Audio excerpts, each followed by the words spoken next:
এই ড্রামার শুরুতে আমরা ফিমেল লিড লিনাকে দেখি, যে তখন নিজের অতীতের কথা বলছিল। লিনা বলে 10 বছর আগ পর্যন্ত নিজের পরিবারের সাথে খুব সুখেই ছিল, কিন্তু একদিন ল্যান্টার্ন ফেস্টিভ্যাল চলাকালীন ভয়ঙ্কর ঘটনা ঘটে।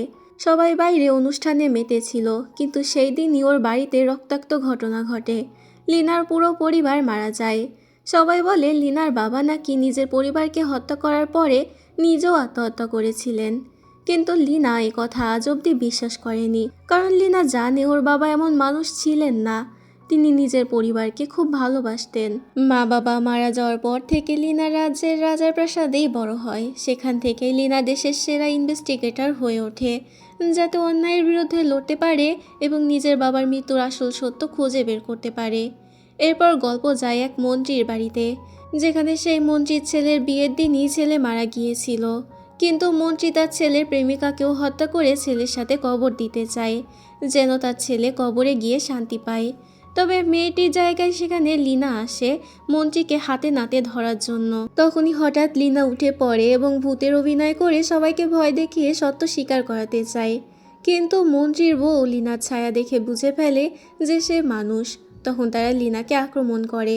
লিনা লড়াই করতে করতে দুর্বল হয়ে মাটিতে পড়ে যায়। তখন মন্ত্রী বলে, তুমি এখন আমার ছেলের দ্বিতীয় স্ত্রী হবে এবং তোমাকে জীবিত অবস্থায় আমার ছেলের সাথে কবর দেব। লিনা বলে, আমি একজন রাজকুমারী, আমি নিখোঁজ হলে সবাই আমাকে নিশ্চয়ই খুঁজতে আসবে। কিন্তু মন্ত্রী এসবে পরোয়া করে না। মন্ত্রী 4টি বড় পেরেক এনে পাহারাদারদের বলে লিনাকে কফিনে পেরেক মেরে জীবন্ত কবর দিতে। এদিকে লিনার সহকারী সু বুঝতে পারে লিনা হয়তো কোনো বিপদে পড়েছে, তাই সু লিনাকে খুঁজতে আসে, কিন্তু কিছুই পায় না। অন্যদিকে লিনাকে সত্যি জীবন্ত কবর দেওয়া হচ্ছিল। কবর দেওয়ার সময় লিনা প্রতিজ্ঞা করে মন্ত্রীকে বলে, আমি বেঁচে ফিরব এবং তোমাকে ঠিকই অপরাধী প্রমাণ করব। সবাই মিলে লিনাকে কবর দিয়ে চলে যায়। তখন লিনা নিজের কাছে থাকা বাঁশি বাজায়। সেই শব্দ শুনে সু বুঝে যায় লিনা কোথায় আছে এবং জলদি মাটি খুঁড়ে লিনাকে বের করে আনে। বের হয়ে লিনা সরাসরি মন্ত্রীর কাছে যায় এবং বলে, আমি এখন সত্যি ভূত হয়ে এসেছি আমার প্রতিশোধ নেওয়ার জন্য। মন্ত্রী তো ভয় পেয়ে যায়। তখন মন্ত্রীকে গ্রেপ্তার করে রিমান্ডে নেওয়া হয়, কিন্তু মন্ত্রী বলে, তুমি আমার বিরুদ্ধে কিছুই প্রমাণ করতে পারবে না। লিনা বলে, আমি জানি আপনি খুবই ধূর্ত। আমার বাবার মৃত্যুর পর থেকে আপনি নিজে সব অপরাধ লুকিয়ে রাখতে সফল হয়েছেন, কিন্তু অন্তত এটা তো প্রমাণ হয়েছে যে আপনি আমাকে হত্যা করার চেষ্টা করেছেন, আর সেটাই আপনাকে সারা জীবনের জন্য জেলে পাঠানোর জন্য যথেষ্ট। মন্ত্রী তখন ঠাট্টা করে বলে, তোমার বাবা তো কয়েক সেকেন্ডেই মারা গিয়েছিল, কিন্তু তুমি তো বিড়ালের মতো 60টা জীবন নিয়ে বেঁচে আছো, কই মাছের জান একেবারে। এরপর মন্ত্রীকে জেলে নিয়ে যাওয়া হয়। সু দেখে লিনার শরীরে 4টা পেরেকের আঘাতের চিহ্ন। আসলে এই পেরেকগুলো মন্ত্রীর লোকেরাই গেঁথেছিল। সু অবাক হয়ে জিজ্ঞেস করে, এত কষ্ট সহ্য করে আপনি কেন এই কেসটা সমাধান করতে গেলেন? লিনা বলে, আমাকে এটা করতেই হতো, কারণ এটা ছাড়া আমি মন্ত্রীর বিরুদ্ধে কোনো প্রমাণই পেতাম না। তো এ থেকে আমরা বুঝতে পারি লিনা নিজের কেস সলভ করার জন্য সব কিছুই করতে পারে। যাই হোক, এরপর দৃশ্য যায় জ্যোতিষী চ্যাংয়ের কাছে, এবং চ্যাং হচ্ছে এই ড্রামার মেল লিড, যে তখন আকাশে একটা নীল তারা দেখে এবং বলে এটা অশুভ সংকেত। তাই চ্যাং দ্রুত রাজাকে খবর দিতে যায়। অন্যদিকে লিনা দাঁড়িয়ে দেখছিল রাজার মেয়ে ইউ এর বিয়ের অনুষ্ঠান। ইউ লিনার খুবই ঘনিষ্ঠ বান্ধবী, তাই লিনা ওর বিয়েতে খুব খুশি ছিল। লিনা মনে করে একদিন ইউ ওকে 2টা বালা দিয়েছিল এবং বলেছিল, আমি কখনো তোমাকে ভুলবো না, কিন্তু এখন বিয়ের জন্য আমাকে তোমার থেকে বিদায় নিতে হবে। এরপর বিয়ের অনুষ্ঠান শুরু হয়। ইউ নাচ করতে শুরু করে এবং সবাই ওর সৌন্দর্য দেখে মুগ্ধ হয়ে যায়, কিন্তু হঠাৎ আকাশে এক ভয়ঙ্কর প্রাণী উঠতে দেখা যায় এবং সে মঞ্চে আগুন ছুড়ে দেয়। এ সময় লিনা ইউকে বাঁচানোর চেষ্টা করে, কিন্তু হঠাৎ করে মঞ্চে বিস্ফোরণ ঘটে এবং ইউ সেখানেই মারা যায়। এতে লিনা খুবই কষ্ট পায় এবং নিজেদের বন্ধুত্বের পুরনো দিনগুলো মনে করতে থাকে। এরপর রাজার কাছ থেকে নির্দেশ আসে যে রাজকুমারীর মৃত্যুর তদন্ত অন্য একজন ইনভেস্টিগেটরের হাতে তুলে দেওয়া হবে, যাতে বোঝা যায় কিভাবে সে মারা গেছে। কিন্তু লিনা এতে আপত্তি জানায় এবং বলে এই কেসটাও নিজেই তদন্ত করবে। শেষ পর্যন্ত সবাই বাধ্য হয়ে রাজি হয়, কারণ লিনা খুবই জেদি এবং লিনাকে থামানো অসম্ভব। তখন চ্যাং সেখানে আসে আর লিনাকে বলে পাখিটা বাতাসের বিপরীত দিক থেকে উড়ে আসছিল এর মানে ওই পাখিটাকে অন্য কেউ কন্ট্রোল করছিল। লিনা তখন চ্যাংকে মজা করে বলে, তুমি তো জ্যোতির্বিজ্ঞানী, এসব পাখি কন্ট্রোল করা তোমার কাছে বাহাতের খেলা, তাই সন্দেহ তো তোমার উপরেই প্রথমে হওয়া উচিত। এরপর লিনা গার্ডদের আদেশ দেয় চ্যাংকে গ্রেপ্তার করে কারাগারে নিয়ে যেতে। লিনা প্রাসাদের সব থেকে উঁচু তলায় উঠে দেখে একটা দড়ি বাঁধা আছে। তখন লিনা বুঝতে পারে যে জিনিসটা এসেছিল, মানে যে প্রাণীটা এসেছিল, সেটাকে এই জায়গায় বেঁধে রাখা হয়েছিল। এদিকে চ্যাং কারাগারে বসে গার্ডদেরকে কাগজ আর কলম আনতে বলে এবং একটা ছবি এঁকে সেটা লিনার কাছে পাঠিয়ে দেয়। হঠাৎ লিনার মনে হয় মাটির নিচে কিছু আছে, তাই লিনা নিচে গিয়ে দেখে সেখানে তারের সাথে অনেকগুলো বাতি লাগানো আছে এবং কেউ ইচ্ছে করে সেগুলো জ্বালিয়ে দিয়েছিল। লিনা বলে এইসব কিছু আগে থেকেই পরিকল্পনা করা ছিল। চ্যাং যে ছবিটা এঁকেছে তাতে বোঝা যায় সে আগেই সব কিছু বুঝে ফেলেছিল এবং আগাম আন্দাজ করেছিল, যেহেতু চ্যাং একজন জ্যোতির্বিজ্ঞানী। এরপর লিনা চ্যাংয়ের কাছে গিয়ে তাকে এই কেসটা সমাধান করতে সাহায্য করতে বলে। চ্যাং বলে, আমি একজন জ্যোতির্বিজ্ঞানী, কোনো গোয়েন্দা নই যে তোমাকে আমি এ বিষয়ে সাহায্য করব। এতে লিনা রাজাকে চিঠি পাঠায় আর রাজার কাছ থেকে অনুমতি আসে যে চ্যাং লিনার সাথে তদন্ত করতে পারবে। এবার রাজার আদেশে চ্যাং এতে রাজি হয়। সবার প্রথমে ওরা যায় এক দেশলাই বিক্রেতার কাছে। দোকানদার বলে, সত্যি একজন লোক আমার কাছ থেকে অনেক দেশলাই কিনেছিল, কিন্তু সে অন্ধকারে দাঁড়িয়েছিল বলে শুধু তার ছায়াটাই দেখা যাচ্ছিল, মুখ দেখা যায়নি। চ্যাং লোকটির ছায়ার বর্ণনা শুনেই লোকটার উচ্চতা ও গড়ন আন্দাজ করে ফেলে। এতে লিনা খুব অবাক হয়ে যায়। এরপর চ্যাং হাঁটতে হাঁটতে একটা শব্দ শুনে একটা বাড়িতে ঢোকে আর দেখে সেখানে একজন নারীকে খুন করা হয়েছে। লিনা এসে জানায় যে এই মেয়েটি মন্ত্রীর বোন। লিনা লক্ষ্য করে চ্যাং রক্ত দেখে ভয় পাচ্ছে। চ্যাং লিনাকে বলে লাশটা পরীক্ষা করতে। পরীক্ষা করে লিনা বুঝতে পারে মেয়েটিকে বুকে ছুরি মেরে হত্যা করা হয়েছে। এরপর চ্যাং সেই খুনির পায়ের ছাপ খুঁজে পায় আর বুঝতে পারে এটাই সেই ব্যক্তি যে রাজকুমারীকেও হত্যা করেছিল, কারণ চ্যাং আগেই দেশলাই বিক্রেতার কাছ থেকে ছায়ার বর্ণনার মাধ্যমে লোকটার উচ্চতা, শরীরের গড়ন আন্দাজ করে নিয়েছিল।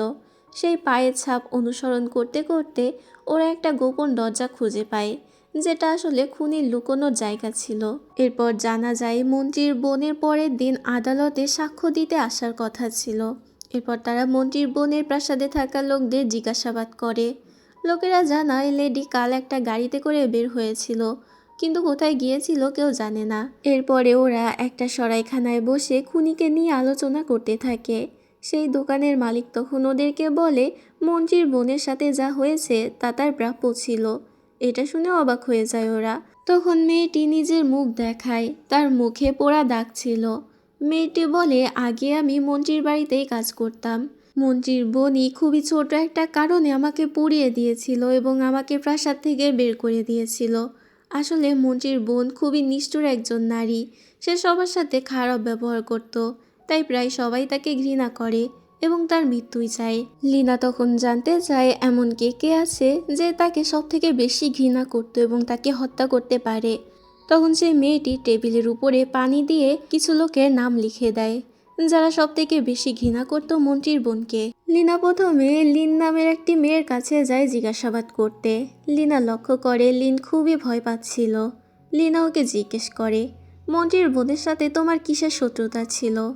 তখন লিন জানায় যে মন্ত্রীর বোন খুবই নিষ্ঠুর ছিল এবং সবাইকে অপমান করত।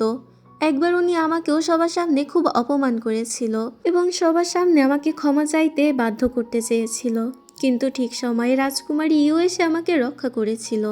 সেই ঘটনার পর থেকে আমি নিজে রাজকুমারীকে খুব বেশি অ্যাডমায়ার করতাম, আর ঠিক সেই কারণেই মন্ত্রীর বোন রাজকুমারী ইউকে অনেক বেশি ঘৃণা করত। যখন আমি রাজকুমারী ইউ এর মৃত্যুর খবর পাই তখন আমি খুব কষ্ট পেয়েছিলাম। তখনই আমার মনে হয়েছিল রাজকুমারীর মৃত্যুর পিছনে মন্ত্রীর বোনেরই হাত থাকতে পারে। এবার লিনা সন্দেহ আরও বেড়ে যায়, তাই ও লিনের হাত পরীক্ষা করে এবং ওর হাতে একটা অদ্ভুত চিহ্ন দেখতে পায়। এই একই চিহ্ন ও সেই বাড়ির ভাড়ার কাগজেও পেয়েছিল যেখানে মন্ত্রীর বোন মারা গিয়েছিল। তখন লিন স্বীকার করে যে মন্ত্রীর বোনই আমাকে এসব ভাড়ার কাগজে লিস্ট করতে বাধ্য করেছিল, আমি না বলা সাহস পাইনি।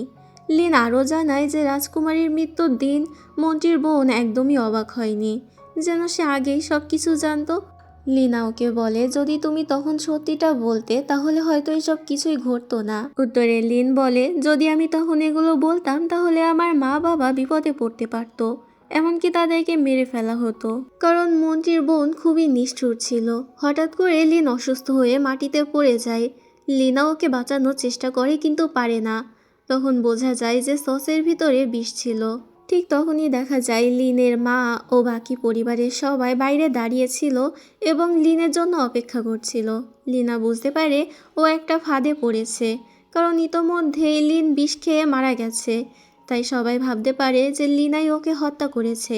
এই কারণে লিনা নিজেই সেই সস খেয়ে ফেলে। চ্যাং এতে অবাক হয়ে যায়।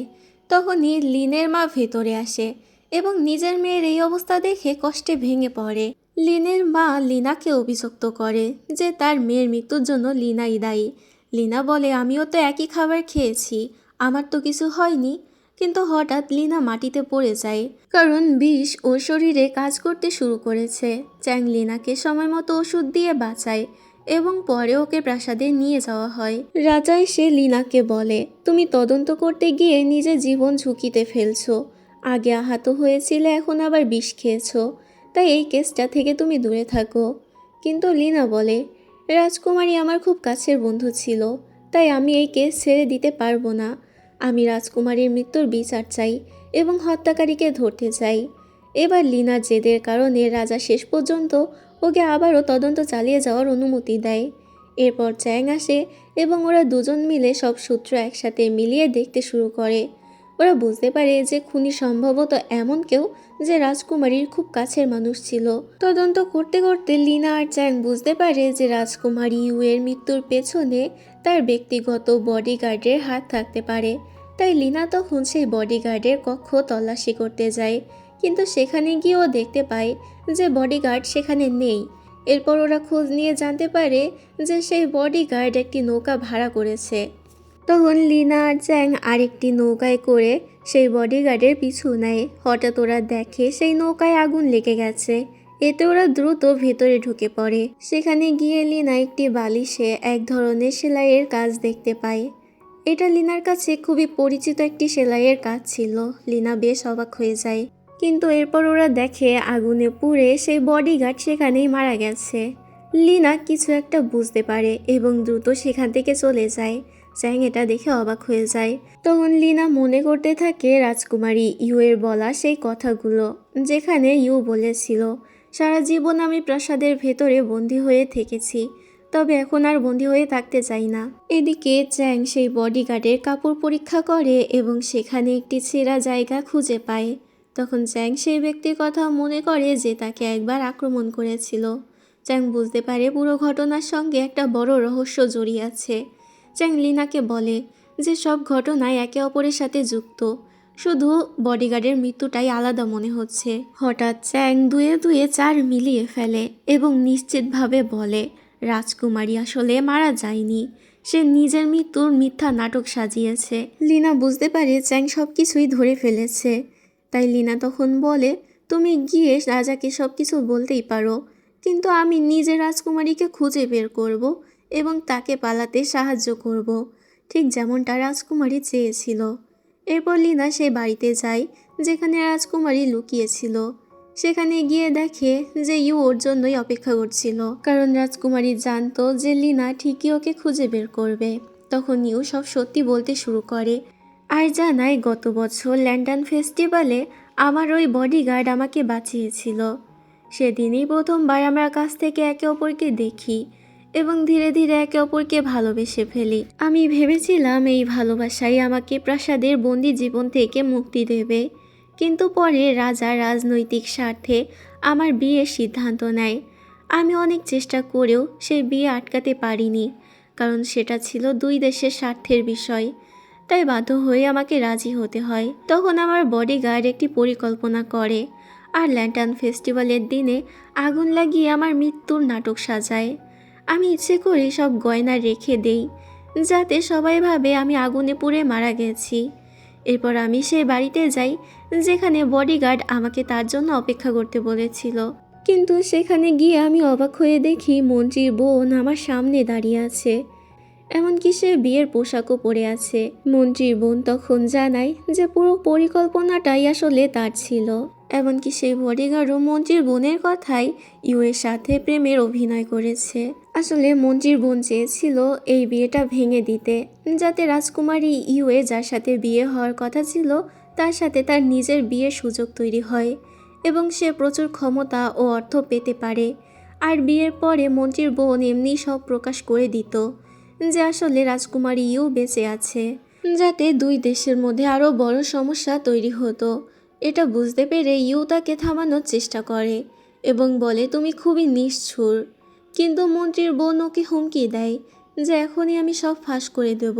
এমনকি সে তো ইউয়ের বাবার ব্যাপারেও অপমানজনক কথা বলে। শেষ পর্যন্ত বাধ্য হয়ে ইউ তাকে ছুরি দিয়ে আঘাত করে এবং সেখান থেকে পালিয়ে যায়। ইউ খুব ভালো করে বুঝতে পারে পুরো ঘটনা ওকে ফাঁসানোর জন্যই সাজানো হয়েছিল এবং ওর ভালোবাসার মানুষও ওর সাথে মিথ্যা প্রেমের অভিনয় করেছে। তাই প্রতিশোধ নিতে ইউ তখন নৌকায় আগুন ধরিয়ে সে বডিগার্ডকে মেরে ফেলে। এই সব কিছু বলার পরে রাজকুমারী ইউ লিনাকে জিজ্ঞেস করে আমার বাবা কি আমাকে এই সব কিছুর জন্য ক্ষমা করবেন? তবে রাজার মন খুবই বড় এবং তিনি দয়ালু ছিলেন। রাজকুমারী রাজার কাছে গিয়ে সব কিছু খুলে বলে। তখন রাজা লিনার বুদ্ধির প্রশংসা করে এবং ঘোষণা করে যে লিনা আর চ্যাং এখন থেকে দেশের প্রধান ইনভেস্টিগেটর হবে। এই খুশিতে রাজা একটা ভোজের আয়োজন করে। ভোজের সময় রাজা রাজকুমারীকে তার পাশে বসতে বলে। রাজকুমারী নিজের করা সব কাজের জন্য ক্ষমা চায়। রাজা ওকে বলে তোমাকে ফাঁসানো হয়েছিল, তাই যা হয়েছে সবে তোমার কোনো ভুল ছিল না। আমি আবারও নতুন করে তোমার বিয়ের আয়োজন করব। লিনা এটা শুনে আপত্তি করতে চায়, কারণ এই বিয়েটা জোর করে দেওয়া হচ্ছিল। কিন্তু রাজকুমারী লিনাকে চুপ করিয়ে দেয় এবং রাজাকে বলে আমাকে শেষবারের মতো একবার ডান্স করার অনুমতি দিন। রাজা এতে অনুমতি দিলে রাজকুমারী মঞ্চে উঠে তার শেষ নাচটা করে এবং রাজাকে ধন্যবাদ জানায়। তারপর হঠাৎই রাজকুমারী মঞ্চ থেকে নিচে ঝাঁপ দেয়। লিনা দৌড়ে তার কাছে যায় এবং জিজ্ঞেস করে তুমি এটা কেন করলে? তখন রাজকুমারী বলে আমি বুঝতে পেরেছি যে আমার এই বন্দি জীবন থেকে আমি কখনোই মুক্তি পাবো না। এটা করার মাধ্যমে আমি চিরজীবনের জন্য মুক্তি পেয়ে যাব। রাজকুমারী ইউ সেখানেই মারা যায়। রাজা এতে খুবই কষ্ট পায় আর নিজের ভুল বুঝতে পারে। পরে রাজা ঘোষণা করে যে দুই দেশের চুক্তি বজায় রাখতে তিনি অন্য আরেকজন রাজকুমারীকে বিয়ে দেবেন। এরপর লিনা চ্যাংয়ের মায়ের সাথে দেখা করতে যায়। চ্যাংয়ের মা লিনাকে দেখে খুবই খুশি হয় এবং বলে তুমি দেখতে একদম তোমার মায়ের মতো হয়েছ। তোমার মা আমার খুব ভালো বান্ধবী ছিল। লিনা জিজ্ঞেস করে আপনি তো আমার মা বাবা সম্পর্কে অনেক কিছুই জানেন, তো আমার বাবা কি সত্যিই খারাপ মানুষ ছিলেন? কারণ সবাই বলে তিনিই নাকি আমার পরিবারকে হত্যা করেছিল। চ্যাংয়ের মা বলে তোমার বাবা কখনোই খারাপ ছিলেন না, তিনি খুবই দয়ালু ছিলেন। আসলে যেদিন ঘটনাটা ঘটেছিল সেদিন লিনার জ্বর ছিল, তাই লিনা সেদিনের বিষয়ে কিছুই মনে করতে পারে না। চ্যাংয়ের মা বলে সেদিন তোমার বাবা খুবই তাড়াহুড়ো করে বাইরে গিয়েছিল। পরে যখন ফিরে আসে তখন তাকে দেখতে অদ্ভুত লাগছিল। তারপরই সবাই প্রাসাদ ছেড়ে চলে যায় এবং এরপর সেই ঘটনা ঘটে। পরের সিনে দেখা যায় বসন্ত আসে এবং সুন্দর উজ্জ্বল ফুল ফুটতে শুরু করে। রাজা আর রানী সেই ফুল দেখতে আসে।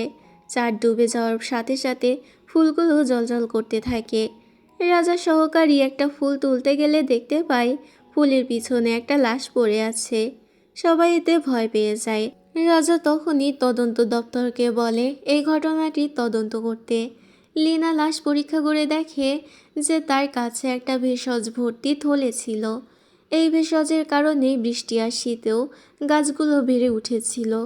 এরপর চ্যাং জানতে পারে যে মৃত মেয়েটা প্রাসাদের এক দাসী ছিল, তবে কোনো এক কারণে মেয়েটি নিজের চাকরি ছেড়ে অন্য কোথাও চলে গিয়েছিল। এরপর লিনা আর চ্যাং সেই দাসীর বাড়িতে যায়। দাসীর মা বলে অনেক দিন ধরেই তারা তাদের মেয়ের কোনো খবর জানে না। তিনি জিজ্ঞেস করে প্রাসাদ থেকে বের হওয়ার সময় তার মেয়েকে যে টাকা দেওয়ার কথা ছিল সেটা কি তার মেয়ে পেয়েছে? এতে লিনা তখন তাকে কিছু টাকা দেয় এবং বলে যদি আপনার মেয়ের বিষয়ে কোনো রকম তথ্য পান তাহলে সবার আগে আমাকে জানাবেন। তখন সেই দাসীর বোন একটা বাক্স দেয় যেখানে সেই দাসীর লেখা চিঠি ছিল।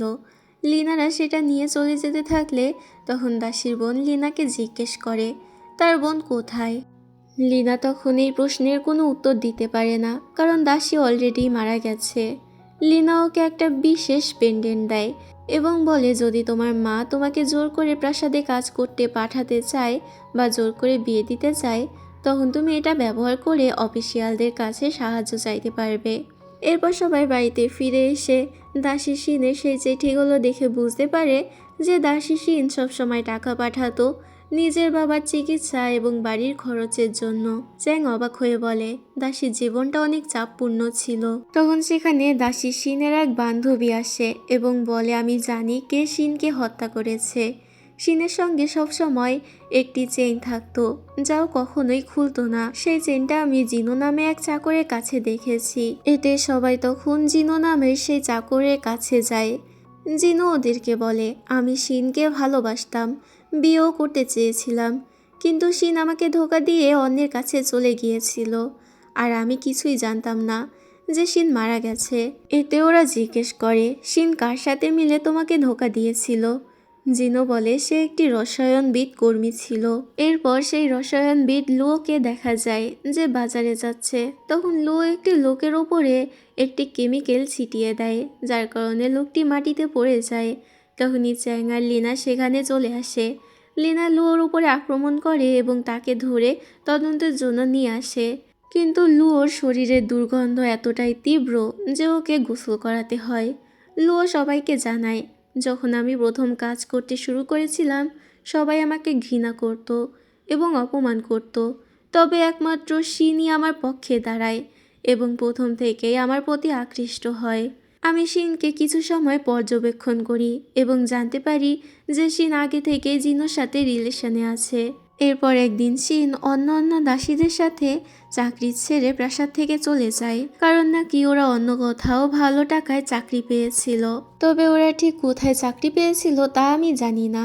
এরপর আমি একদিন শিনকে রাস্তায় আহত অবস্থায় পাই আর তুলে নিয়ে চিকিৎসা করি। তারপর আমরা বিয়ে করারও সিদ্ধান্ত নেই, কিন্তু 10 দিনের মধ্যে আমি জানতে পারি যে শিন মারা গেছে। লুও বলে, আমি সত্যি তাকে হত্যা করিনি। সবাই এতে কনফিউশনে পড়ে যায়। প্রশ্ন হয়ে দাঁড়ায় যে শিনের সাথে আসলে কি হয়েছিল।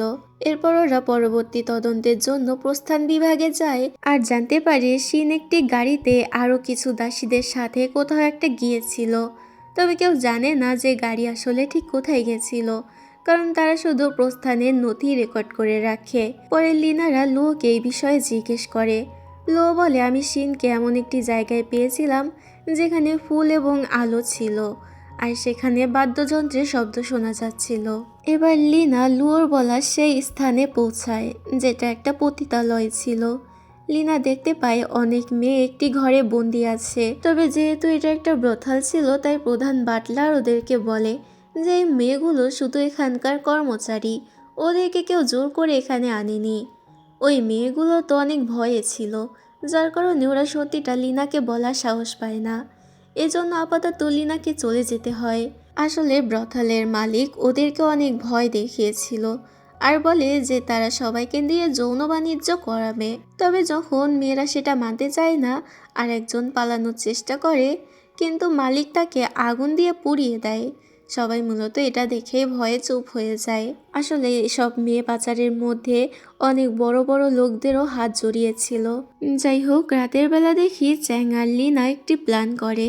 চ্যাং নিজের অস্তিত্বের মাধ্যমে ব্রথলের মালিককে রাতের বেলা ভূতের ভয় দেখায়। এতে মালিক তো প্রচণ্ড ভয় পেয়ে যায় আর ওদের পরিকল্পনাও সফল হয়। চ্যাং সামান সেজে সেখানে আসে আর বলে ঘরে কিছু অভিশপ্ত আত্মা আছে যারা রাতে আসবে। এখানে ওরা মিথ্যা মিথ্যা কিছু রিচুয়াল করার ভান করে। রাতের সময় চ্যাং একটি বাক্স নিয়ে আসে। হঠাৎ লিনা সেই বাক্স থেকে বের হয়। মূলত এটাই ওদের প্ল্যান ছিল, এখানে তদন্ত করার জন্য। চ্যাং এদিকটা পাহারা দিতে থাকে, অন্যদিকে লিনা বাকি সব মেয়েদেরকে খুঁজতে থাকে। একজন মেয়ে ওকে দেখে বলে, এখানে আরও অনেক মেয়ে আছে, তোমাকে তাদেরকেও উদ্ধার করতে হবে। লিনা তাদের সবাইকে নিরাপদ জায়গায় রেখে পোশাক পাল্টে বাকি মেয়েদেরকে উদ্ধার করতে যায়। তখন মুখোশ পরা এক ব্যক্তি একটি মেয়েকে কুড়াল দিয়ে আঘাত করার চেষ্টা করে। লিনা লক্ষ্য করে এটি আগের হত্যাকাণ্ডে সেই কুড়ালের চিহ্নের সাথে মিলে যায়। লিনা মেয়েটিকে বাঁচানোর জন্য সেই কুড়ালটি ধরে ফেলে এবং এ সময়ও লোকটির হাতে একটি চিহ্নও দেখতে পায়। যা হোক, লিনা ধরা পড়ে গিয়েছিল, তাই ওকে পাথরের সঙ্গে বেঁধে পানিতে ডুবিয়ে মারার চেষ্টা করা হয়। তবে লিনা নিজেকে ছাড়িয়ে পানি থেকে বেরিয়ে আসে। চ্যাং নিশ্চিত করে যে সমস্ত মেয়েরা নিরাপদে পালিয়েছে। এরপর ওরা খুঁজতে থাকে যে মেয়েরা কোন গাড়িতে করে এখানে এসেছিল, তবে পায় না। লিনা চ্যাংয়ের কাছে বসে বলে, তুমি ছোটবেলায় এক ছোট মেয়েকে পানি থেকে ডুবে যাওয়া থেকে বাঁচিয়েছিলে। চ্যাং বলে, আমি তখন ছোট ছিলাম, তাই কিছু মনে নেই। লিনা বলে, আমি সেই মেয়ে যাকে তুমি বাঁচিয়েছিলে। এটা বলে লিনা চ্যাংকে অদ্ভুতভাবে দেখতে থাকে। চ্যাং বলে, তুমি নিজেই পড়ে গিয়েছিলে, কেউ ঠেলে দেয়নি, তাই এটা নিয়ে চিন্তা করো না। লিনা বলে, তার মানে তুমি মনে রেখেছো, কিন্তু তোমার এটা মনে নেই যে তুমি আমাকে বাঁচিয়েছিলে। এরপর রাজা জানে লিনা কি করেছে, তাই লিনাকে ডেকে আনে এবং শাস্তি দেওয়ার চেষ্টা করে। রাজা বলে, একে তো তুমি পতিতাদের পোশাক পরেছ এবং পতিতালয়েও ঢুকেছ। লিনা তাকে বোঝায় যে ও কেস সলভ করার জন্য এটা করেছে এবং এসবের পিছনে বড় একটা গোপন রহস্য আছে। রাজা বলে, কেসটা চালিয়ে যাও, সেটা ঠিক আছে, কিন্তু প্রাসাদে এসব কোনো কথাই আবার যেন ফাঁস করো না, তাহলে মান সম্মান সব ডুবে যাবে। লিনা বলে, মানুষ কি বলল তাতে আমার কোনো যায় আসে না, আমি শুধু আমার লক্ষ্যে স্থির থাকতে চাই। এরপর লিনা এবং চ্যাং একটি হোটেলে দেখা করে কেস সম্পর্কে আলোচনা করার জন্য। তখন এক হোটেলের কর্মী এসে জানায় যে এখানে একজন উপদেষ্টা এসে বিশৃঙ্খলা তৈরি করছে। লিনা লক্ষ্য করে যে সেই উপদেষ্টার হাতে একই কুড়ালের চিহ্ন আছে, যেটা লিনা ব্রথলের ওই লোকটির হাতে দেখেছিল। লিনা এতে নিশ্চিত হয় যে মেয়ে পাচারের সাথে এই উপদেষ্টার হাত আছে। ওরা তখনই সেই হোটেল তল্লাশি করে সব মেয়েদেরকে খুঁজে বের করতে সক্ষম হয়। হঠাৎ সেখানে একজন মেয়ের ভাই আসে এবং বলে, আমি তোমাকে উদ্ধার করতে এসেছি। তবে তখনই মেয়েটিকে তীর মারা হয় আর মেয়েটি সেখানেই মারা যায়। এতে মেয়েটির ভাই কান্নায় ভেঙে পড়ে। যাই হোক, এদিকে উপদেষ্টার বিরুদ্ধে ওদের কাছে কোনো শক্তপোক্ত প্রমাণ ছিল না, তাই ওরা সেই হোটেলে তদন্ত করতে শুরু করে, যদি কোনো প্রমাণ পাওয়া যায় এই আশায়। এখন উপদেষ্টার বিরুদ্ধে একমাত্র যে সাক্ষ্য দিতে পারবে সে হলো এই হোটেলের মালিক। তবে হোটেলের মালিক সত্যিটা স্বীকার করে না। এদিকে উপদেষ্টা বলে, কোনো প্রমাণ নেই আমার বিরুদ্ধে, তাই তোমরা আমাকে আটকে রাখতে পারো না। এবার উপদেষ্টাকে আটকে রাখার জন্য লিনা তাকে মিথ্যা বলে যে হোটেলের মালিক নাকি সব কিছু স্বীকার করেছে এবং সাক্ষ্য দিয়েছে। উপদেষ্টা এতে ভয় পেয়ে যায়, সাথে তার হোটেলের মালিকের প্রতি অনেক বেশি রাগও হয়। তখন যে মেয়েটা মারা গেছে তার ভাই এসে জেলে ঢোকার চেষ্টা করে, কিন্তু হঠাৎ ওরা দেখে হোটেলে সেই মালিক মরে পড়ে আছে, তাকে ধারালো অস্ত্র দিয়ে মেরে ফেলা হয়েছে এবং পাশে একটা সুইসাইড নোট আছে, যেটা প্রমাণ করে যে সে আত্মহত্যা করেছে। কিন্তু এই চালাকিতে লিনা মোটেই বিশ্বাস করে না। লিনা উপদেষ্টাকে বলে যে যেভাবেই হোক আমি সত্যটা বের করব। পরের সিনে দেখা যায় লিনা চিন্তিত হয়ে বসেছিল।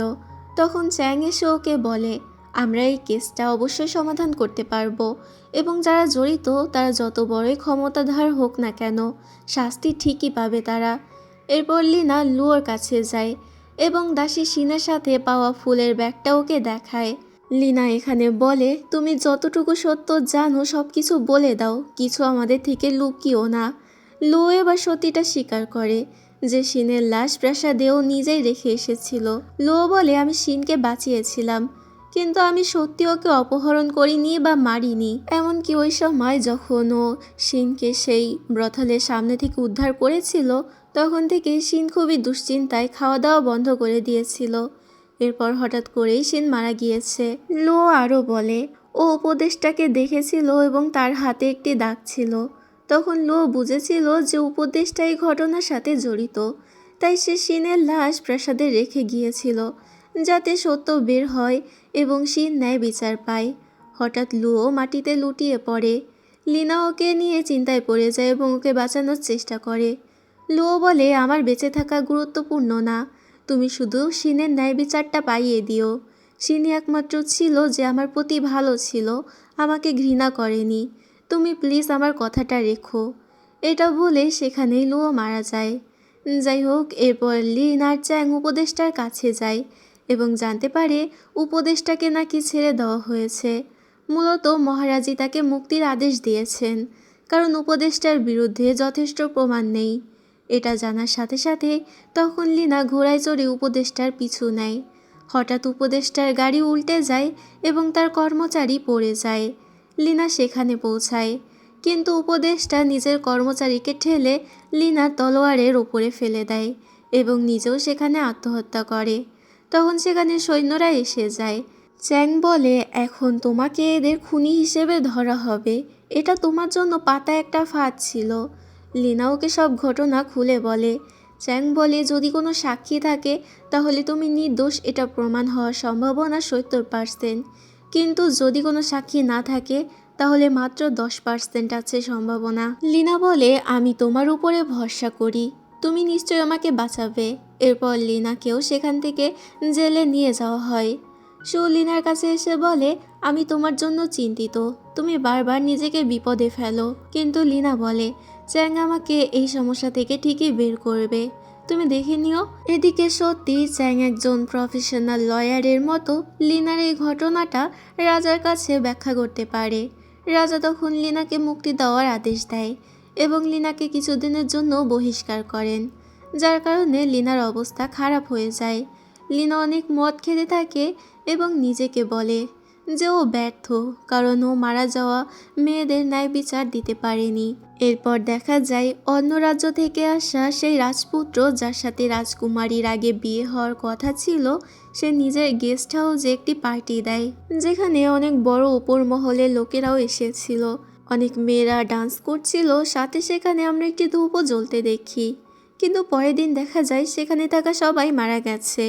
এরপর সে লিনার কাছে এসে বলে যে একটি নতুন কেস এসেছে, কিন্তু লিনা বলে, আমাকে বহিষ্কার করা হয়েছে, তাই এখন আমি কিছুই করতে পারবো না। এতে সু বলে, আমার যতদূর মনে হয় এই কেসটা নারী পাচারকারী সেই চক্রের সাথে কোনো না কোনোভাবে জড়িত আছে। এই কথা শুনে লিনা আবারও আগ্রহী হয়ে যায় এবং বিষয়টা ওকে ওর কাজে ফেরার জন্য নতুন করে উৎসাহ দেয়। লিনা এবার আর কারোর আদেশ মানে না এবং ওর বহিষ্কার করা যে ঘোষণাটা সেটাও নিজেই ভঙ্গ করে আবারও কেস সলভ করতে চলে আসে। লিনা মৃতদেহগুলো দেখে এবং বুঝতে পারে সেখানে একটি বিশেষ ধূপ জ্বালানো ছিল। তখন চ্যাং এসে দেখে বুঝতে পারে যে সবাই বিষক্রিয়ায় মারা গেছে, আর এই বিষটা ধূপের মাধ্যমেই ছড়ানো হয়েছিল। এরপর লিনা একজন শিক্ষকের কাছে যায় এবং তাকে জিজ্ঞেস করে এই বিষ সম্পর্কে। শিক্ষক বলে, এটা খুবই শক্তিশালী বিষ, আর এর একটা নির্দিষ্ট প্রতিষেধক আছে যেটা দিলে মানুষকে বাঁচানো সম্ভব। এটা শুনে লিনারা সেই ব্রথালের মালিকের কাছে যায়।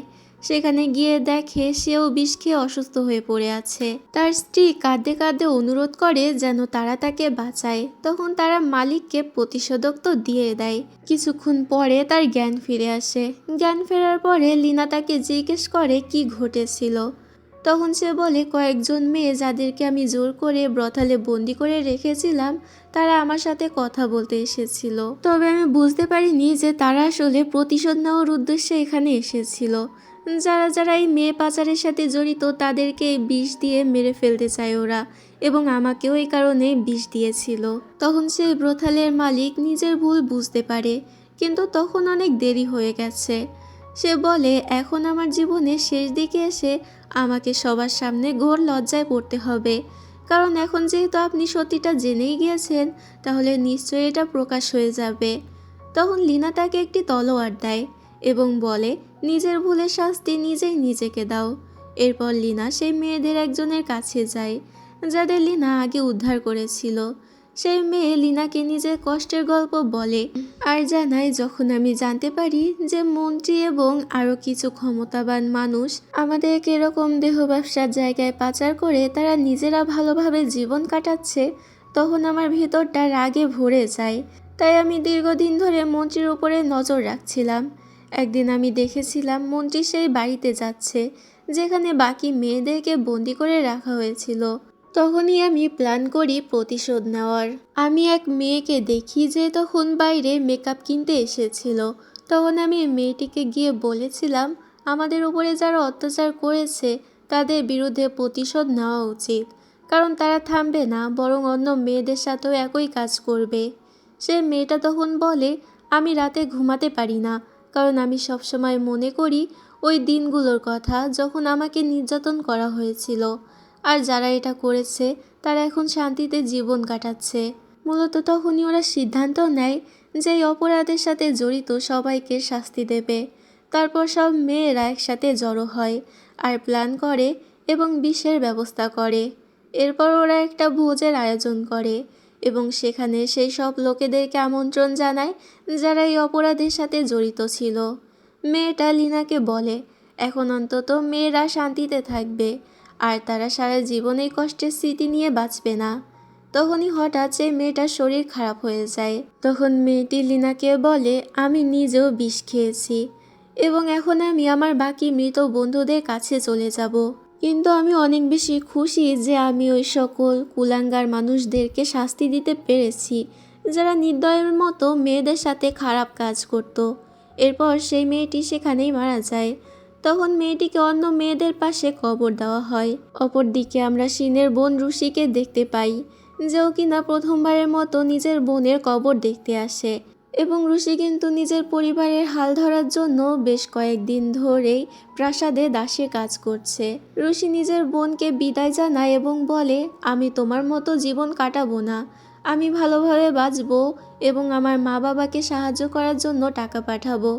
ঠিক তখনই রুশি কিছু অদ্ভুত শব্দ শুনতে পায়। রুশি বাইরে গিয়ে দেখতে যায় কি হচ্ছে, কিন্তু হঠাৎ করে রুশি মাটিতে পড়ে যায়। এরপর রুশির যখন জ্ঞান ফেরে তখন ও লিনাকে নিজের সামনে দেখতে পায়। লিনা ওকে আশ্বস্ত করে আর বলে তোমার পেট একটু ফুলে গেছে কারণ তুমি শকে আছো। লিনা রুশিকে আকুপাংচার পদ্ধতিতে চিকিৎসা দিয়ে সুস্থ করার চেষ্টা করে, কিন্তু রুশি ভয়ে সেই চিকিৎসায় নিতে চায় না। এমনকি রুশি তো এইসব চিকিৎসা বিদ্যায়ও তেমন একটা বিশ্বাস করছিল না, কারণ ওর মনে হচ্ছিল ওর ভিতরে কোনো খারাপ আত্মা ঢুকেছে। এরপর রাতে হঠাৎ লিনা অদ্ভুত শব্দে ঘুম থেকে ওঠে। লিনা আর চ্যাং বাইরে গিয়ে দেখে যেন ভূতের মতো কিছু দেখা যাচ্ছে। এতে ওরা আরও কাছে গেলে দেখতে পায় সেখানে একজন মুখোশ পরা মানুষ আছে। লিনা তাকে থামানোর চেষ্টা করলে সে লিনার হাতে সুতো দিয়ে আঘাত করে সেখান থেকে পালিয়ে যায়। এতে ওরা বুঝতে পারে যে এটা আসলে কোনো ভূত ছিল না, বরং একজন মানুষই ছিল। আর রুশিও সেই সময় এই ব্যক্তিকে দেখেই ভূত ভেবে জ্ঞান হারিয়েছিল। চ্যাং সেই মুখোশধারীর পায়ের ছাপ দেখে বুঝতে পারে যে এটা একটি মেয়ে ছিল। পরের দিন রুশি ওদের কাছে আসে আর দ্বিতীয় প্রিন্সেস উইংয়ের কিছু জিনিস দেয়। রুশি বলে যে রাজকুমারী উইং 7 দিন আগে মারা গেছে এবং তার মৃত্যুর পর থেকে প্রাসাদে অদ্ভুত ঘটনা ঘটছে আর ভূতের মতো ছায়াও দেখা যাচ্ছে। লিনা জানতে চায় রাজকুমারী কিভাবে মারা গেল। রুশি বলে এমনিতেই রাজকুমারীর স্বাস্থ্যের অবস্থা ভালোই ছিল, কিন্তু হঠাৎ ঠান্ডা কাশি এবং জ্বরের মাধ্যমে সে মারা গেছে।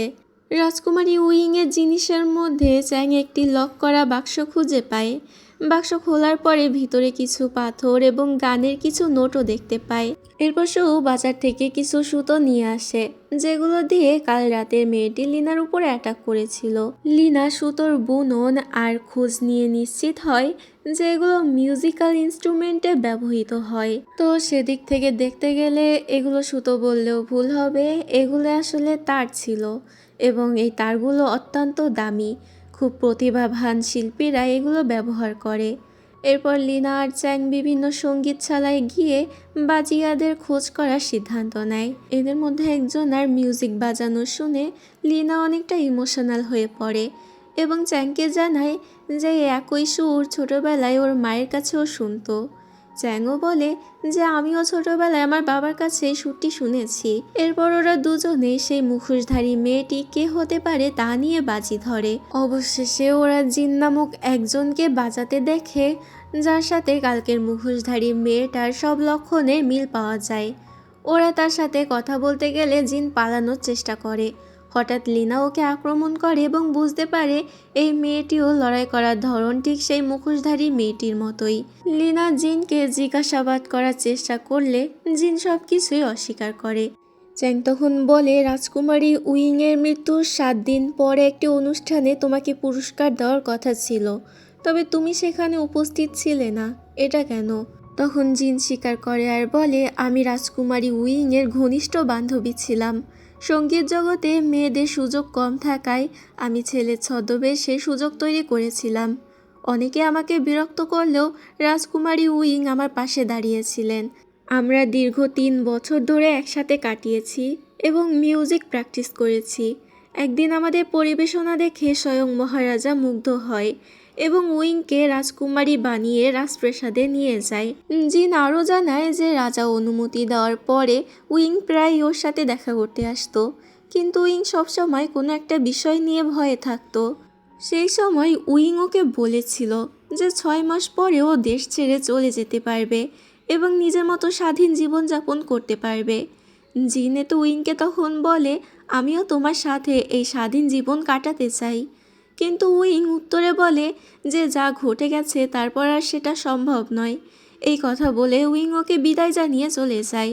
উইং যাওয়ার পরে জিন লক্ষ্য করে যে উইং নিজের সেন্ট ব্যাগটা সেখানেই ফেলে গেছে। জিন সেটাই ফেরত দিতে রাজকুমারীর পিছু পিছু গিয়ে দেখে যে উইং খুবই অসুস্থ এবং জিন বুঝতে পারে যে রাজকুমারী উইং আসলে গর্ভবতী। উইং তাকে এই বিষয়টা গোপন রাখতে বলে। সিন বর্তমানে আসলে জিন বলে, এরপর থেকে আমি আর উইংকে দেখিনি, আমি শুধু তার মৃত্যুর খবরটাই পেয়েছিলাম এবং সেজন্যই আমি খুব ভেঙে পড়েছি। লিনা তখন সেই সেন্ট ব্যাগ বা সুগন্ধির ব্যাগের কথা জিজ্ঞেস করলে জিন সেটি বের করে দেয় এবং বলে, আমি এটা নিজ হাতে উইংকে দিতে চেয়েছিলাম, কিন্তু তার আগেই তার মৃত্যুর খবর চলে আসে। এরপর লিনা ও চ্যাং সেই ব্যাগটি নিয়ে চলে যাওয়ার সিদ্ধান্ত নেয়। জিন ওদেরকে থামিয়ে জিজ্ঞেস করে ওরা ওকে গ্রেপ্তার করবে কিনা। লিনা জানায় এখন তার প্রয়োজন নেই, তবে জিন যদি সত্যি অপরাধী হয়ে থাকে তাহলে ওরা অবশ্যই জিনকে গ্রেপ্তার করবে, আজ হোক বা কাল হোক। বের হওয়ার সময় ওরা দুজনেই শুনতে পায় জিন তখন সেই একই সুর বাজাচ্ছে যা সে রাজকুমারীর জন্য বাজাতো। জিন উইংয়ের সাথে কাটানো স্মৃতিগুলো মনে করতে থাকে। এরপর লিনা সিদ্ধান্ত নেয় যে ও মন্দিরে গিয়ে রাজকুমারীর মরদেহ নিজের চোখে দেখবে, কিন্তু মন্দিরের পুরোহিত ওকে ঢুকতে দিতে চায় না। তখন চ্যাং নিজেকে উইংয়ের ভাই পরিচয় দিয়ে শেষবারের মতো বিদায় জানানোর অনুমতি চাইলে পুরোহিত তাদেরকে ভেতরে যেতে দেয়। ভিতরে গিয়ে লিনা মরদেহ পরীক্ষা করে বুঝতে পারে যে রাজকুমারী উইং আসলে হঠাৎ ভয় পেয়ে হার্ট অ্যাটাকে মারা গেছে। রিপোর্টে সর্দি জ্বর বলা হলেও সেটি ভুয়া ইনফরমেশন ছিল, কারণ 20 বছর বয়সী রাজকুমারীর শরীর যথেষ্ট সুস্থ ও শক্তিশালী ছিল। সামান্য সর্দি কাশিতে তার মৃত্যু কখনোই সম্ভব ছিল না। চ্যাং লক্ষ্য করে রাজকুমারীর হাতে লাল দাগ রয়েছে, যার অর্থ ওকে বিষ প্রয়োগ করা হয়েছিল। লিনা ওকে সতর্ক করে যে কফিনটি এখনই বন্ধ করতে হবে, কারণ ভেতরে লাশের সংরক্ষণের জন্য কাঠের গুঁড়া ব্যবহার করা হয়েছে, যা অত্যন্ত দাহ্য, মানে সহজেই আগুন ধরে যায়। ওরা কফিনটি ঢেকে দিয়ে চলে যাওয়ার সময় লক্ষ্য করে যে ঢাকনাটি সামান্য খোলা রয়ে গেছে। তখনই সূর্যের আলো ভেতরে প্রবেশ করায় সাথে সাথে আগুন ধরে যায়। লিনা ও চ্যাং আগুন নেভানোর চেষ্টা করে। এরপর পুরোহিত এসে এটা দেখে অনেক রেগে যায়, কারণ মরদেহ পুড়ে গেছে। তাই তিনি তখনই রাজার কাছে এই বিষয়ে নালিশ করার কথা বললে লিনা তাকে থামিয়ে দেয় এবং বলে, মৃতদেহের অমর্যাদা আর ভালো করে খেয়াল না রাখার অপরাধে এতে করে রাজা আপনাকেও শাস্তি দেবে। পুরোহিত এতে ভয় পেয়ে যায় এবং লিনার কাছে উপায় জানতে চায়। লিনা আর চ্যাং বুঝতে পারে যে কেউ ইচ্ছাকৃতভাবে কফিনের কাছে এমন কিছু কীটপতঙ্গ রেখে দিয়েছিল যাতে আগুন ধরে যায়। পুরোহিত মন্দিরে সবাইকে জড়ো করেন এবং সবাইকে তল্লাশি করে, কিন্তু কারো হাতেই তেমন কোনো প্রমাণ পাওয়া যায় না। পুরোহিত তখন দাবি করে যে এটি হয়তো বাইরের কারোর কাজ, কিন্তু লিনা নিশ্চিত করে অপরাধী মন্দিরের ভেতরেই আছে। হঠাৎ উই নামে একজন আসে এবং বলে যে সে এতদিন ছুটিতে ছিল, মাত্র কাজে ফিরেছে, তাই এতে তার কোনো হাত থাকতেই পারে না। তবে এতে লিনার উল্টো তাকেই সন্দেহ হয় এবং লিনা উইকে বেঁধে ফেলার নির্দেশ দেয় এবং উইকে একটি ল্যাম্পের কাছে বসিয়ে রাখে, যার চারপাশে সেই একই কীট পতঙ্গগুলো ছিল। উই খুব ভয় পেয়ে যায়, তারপরও উই কোনো কিছু স্বীকার করতে চায় না আর দাবি করে যে ও নাকি গোসল করছিল এবং ওকে তল্লাশি করেও তো কোনো প্রমাণ পাওয়া যায়নি। কিন্তু লিনা বুঝতে পারে যে উই ল্যাম্পের আলো আর সেই পোকাগুলো দেখে ভয় পাচ্ছে, এর মানে ওই পোকাগুলোর বিষয়ে উই আগে থেকেই জানে। তখনই একটি তীর উইয়ের দিকে ছুটে আসে, কিন্তু উই কোনো মতে লক্ষ্যভ্রষ্ট হয়ে বেঁচে যায়। উই ভয়ে চিৎকার করে বলে, ওরা আমাকে মেরে ফেলতে চাচ্ছে। লিনা ওকে বলে, আমরা তোমাকে ছেড়ে দিলে ওরাই তোমাকে এমনিতেও মেরে ফেলবে, কারণ ওরা তাদের গোপন তথ্য লুকাতে চায়। তাই সত্যিটা বলে দেওয়া তোমার জন্যই ভালো হবে। বাধ্য হয়ে এবার উই স্বীকার করে যে কালো কাপড় পরা একটা মুখ ঢাকা মহিলা ওকে একটি বাক্স দিয়ে বলেছিল যদি কেউ রাজকুমারীর মরদেহ দেখতে আসে তবে এই পোকাগুলো ছেড়ে দিও, এতে অশুভ আত্মা দূরে থাকবে। উই জানতো না যে এতে কফিনে আগুন ধরে যাবে, তাই ও গোসল করে হাত থেকে সব পোকার ছাপ ধুয়ে ফেলেছিল। উই লিনাকে অনুরোধ করে আর বলে আমাকে জেলে আটকে রাখুন, কারণ বাইরে বেরোলেই ওরা আমাকে মেরে দেবে। কিন্তু লিনা বলে তোমাকে জেলে আটকে রাখার মতো পর্যাপ্ত প্রমাণ নেই, তাছাড়া তুমি আমাদের কোনো কাজেও লাগবে না। উই বলে কে বলেছে আমি কাজে লাগবো না, আমার কাছে এখনও আরও একটা জিনিস আছে। যে বাক্সে কীটপতঙ্গগুলো এসেছিল সেই বাক্স ওকে ধ্বংস করতে বলা হয়েছিল, কিন্তু বাক্সটি খুবই দামি হওয়ায় উই সেটা লুকিয়ে রেখেছিল। লিনা গার্ডদেরকে বাক্সটি নিয়ে আসার নির্দেশ দেয়। উই তখন বারবার ওকে আটকে রাখার মিনতি করলেও লিনা বলে তুমি যেহেতু সত্যি বলেছ তাই তোমাকে আমি বন্দি করব না। উই এতে ভয়ে চিৎকার করতে থাকে। তো সরকারি কর্মকর্তা যারা ঘুষের বিনিময়ে কাজ করে তাদের সাথে এমনটাই হওয়া উচিত। লিনা চ্যাংয়ের সাথে আলোচনা করে যে রাজকুমারী অবশ্যই বিষ প্রয়োগে মারা গেছেন এবং সম্ভবত তা খাবারের মাধ্যমেই হয়েছে। রুশি তখন ওদেরকে কিছু খাবার দিলে ওরা রুশিকে জিজ্ঞেস করে রাজকুমারী উইং কারোর সাথে দেখা করতো কিনা।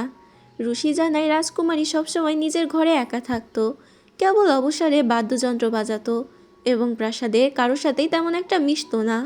যখন লিনা বলে যে রাজকুমারী বিষক্রিয়ায় মারা গেছে তখন এটা শুনে রুশি অবাক হয়ে যায় আর বলে যে রাজকুমারী নিয়মিত একটা ওষুধ খেত। এতে লিনারা রাজকুমারীর ঘরে তল্লাশি করতে গিয়ে দেখে যে ওষুধগুলো সেখানে নেই, অর্থাৎ খুনি ওদের চেয়েও দ্রুত কাজ করছে। চ্যাং সেখানে কিছু শুকনো ফুল দেখতে পায়। রুশি জানায় রাজকুমারী এই ফুলগুলোর খুবই যত্ন নিতেন। চ্যাং ফুলের স্যাম্পল সংগ্রহ করে, কারণ ওর সন্দেহ হয় এই ফুলের গন্ধে হয়তো বিষাক্ত কিছু রয়েছে। লিনা নিজের উপরে এই ফুলগুলোর প্রভাব পরীক্ষা করতে চায়, কিন্তু চ্যাং ওকে এটা করতে দেয় না, কারণ এতে লিনা বিপদে পড়তে পারে। তাই লিনা তখন নিজের মাস্টারের কাছে যায় সাহায্য চাওয়ার জন্য। এখান থেকে আমরা বুঝতে পারি লিনা নিজের মাস্টারকে অনেক বেশি অ্যাডমায়ার করে। তো লিনা নিজের মাস্টারকে সেই ফুল দেখিয়ে জিজ্ঞেস করে যে এটা কোন দোকানে পাওয়া যাবে তাকে আপনি বলতে পারবেন। মাস্টার জানায় এই ফুল একটা বিশেষ বাজারে পাওয়া যায়। লিনা ও চ্যাং সেখানে গিয়ে একজন বিক্রেতাকে খুঁজে পায়। বিক্রেতা জানায় এই ফুলের লক্ষণ হলো মৃত্যু 7 দিন পর্যন্ত কেউ এটা বুঝতে পারে না যে তাকে বিষক্রিয়ায় মারা হয়েছে। সবাই ভাবে তার মৃত্যু স্বাভাবিকভাবেই হয়েছে, ততদিনে মরদেহ পচে যায় বা দাফন হয়ে যায়, তাই কেউ এটি ধরতেও পারে না। বিক্রেতা ওদেরকে একটি ঘরে নিয়ে যায় যেখানে ভেষজগুলো রাখা ছিল, কিন্তু সেখানে ঢোকার পর ওরা আবিষ্কার করে যে ভেতরে একটি কুমির রয়েছে। ওরা তখন জীবন বাঁচাতে সেই কুমিরের সাথে লড়াই শুরু করে এবং সেটিকে মেরে ফেলে। এরপর ওরা বিক্রেতাকে ধরে আর ভয় দেখায় যে কে এই বিষাক্ত ভেষজ কিনেছে তা না বললে তোমাকে মেরে ফেলা হবে। তবে হঠাৎ রহস্যজনকভাবে সেই বিক্রেতা মাটিতে পড়ে গিয়ে মারা যায়। এতে ওরা হতাশ হয়ে ফিরে আসে এবং রুশিকে জিজ্ঞেস করে রাজকুমারী তার বেশিরভাগ সময় কোথায় কাটাতেন। রুশি ওদেরকে রাজকুমারী উইংয়ের স্নানাগারে নিয়ে যায় এবং জানায় যে রাজকুমারী উইং এখানেই ধূপ জ্বালিয়ে দিনে 2 ঘন্টারও বেশি সময় কাটাতেন। জায়গাটি পরীক্ষা করতে গিয়ে লিনারা একটি গোপন পথ খুঁজে পায় যেটি ওদেরকে একটি পরিত্যক্ত প্রাসাদের দিকে নিয়ে যায়। সেখানে গিয়ে ওরা মোমবাতি জ্বালাতেই অজ্ঞান হয়ে যায়, কারণ মোমবাতিতে নেশা জাতীয় দ্রব্য মেশানো ছিল। এরপর দিন লিনা জ্ঞান ফেরার পর জানতে পারে যে এক রক্ষী ওদের শব্দ শুনে পরিত্যক্ত প্রাসাদ থেকে ওদেরকে অজ্ঞান অবস্থায় সকালে উদ্ধার করে নিয়ে এসেছে। কিন্তু এই খবর পুরো শহরে ছড়িয়ে পড়ে যে লিনা এবং চ্যাং এক ঘরে রাত কাটিয়েছে। মহারানী লিনাকে ডেকে বলেন এটা একটা ষড়যন্ত্র ছিল, কিন্তু এখন সবার মুখ বন্ধ করতে হলে লিনাকে অবশ্যই চ্যাংকে বিয়ে করতে হবে। লিনাও এতে খুব একটা আপত্তি জানায় না, কারণ চ্যাংকে ওর ভালোই লাগে। এরপর লিনা জানতে পারে যে রাজকুমারী উইংয়ের সাথে রাজকুমার জুনের সম্পর্ক ছিল এবং তারা একসাথে গান বাজনা করত। লিনা রাজকুমার জুন এবং তার উপপত্নীর সাথে দেখা করতে যায় এবং কৌশলে জুনের খাবারে সেই একই বিষ মিশিয়ে দেয় যা দিয়ে উইংকে মারা হয়েছিল। কিন্তু উপপত্নী তখন ইচ্ছাকৃতভাবেই খাবারটি ফেলে দেয়। এমন সময় জিন সেখানে এসে জুনকে ছুরি দিয়ে আঘাত করে এবং চিৎকার করে বলে, তুমি আমার প্রিয় বান্ধবী উইংয়ের মৃত্যুর কারণ। এরপর লিনা রাজকুমার জুনের মায়ের কাছে গিয়ে বলে যে তাকে অবশ্যই জুনের উপপত্নীর মৃত্যু পরোয়ানায় স্বাক্ষর করতে হবে, সেই উইংয়ের মৃত্যুর জন্য দায়ী। উপপত্নী তখন ভেঙে পড়ে এবং স্বীকার করে যে সে জুন ও উইংয়ের সম্পর্কের কথা জেনে গিয়েছিল।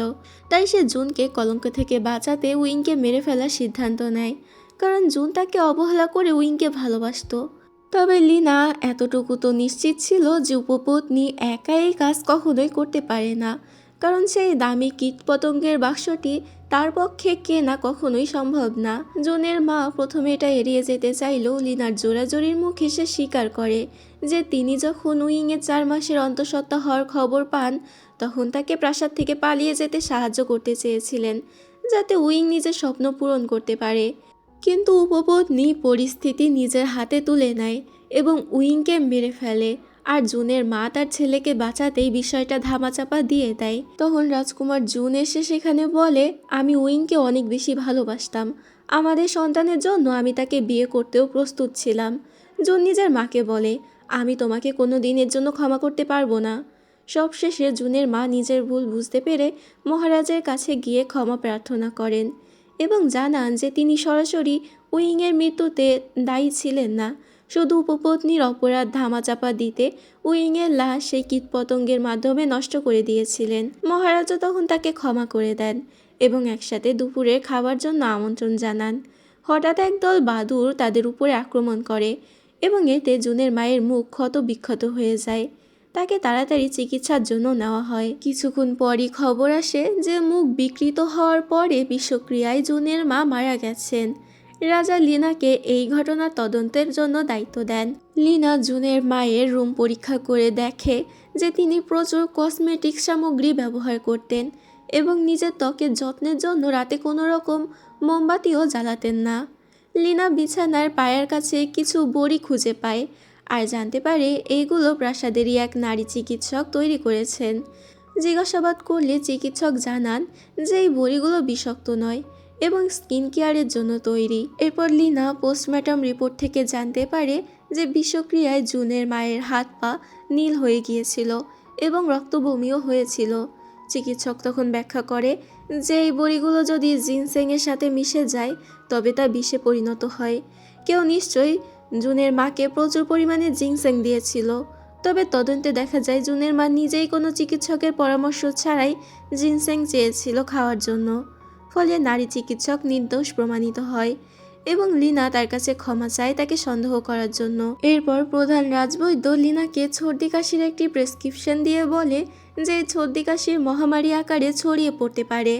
তবে সত্যি প্রাসাদে মহামারী ছড়িয়ে পড়ে, মানুষ রক্তবমি করে মারা যেতে থাকে, এমনকি ছোট রাজকুমারও অসুস্থ হয়ে পড়ে। প্রধান রাজবৈদ্য ফিমেল ফিজিশিয়ানের বিরুদ্ধে অবহেলার অভিযোগ আনা হয়।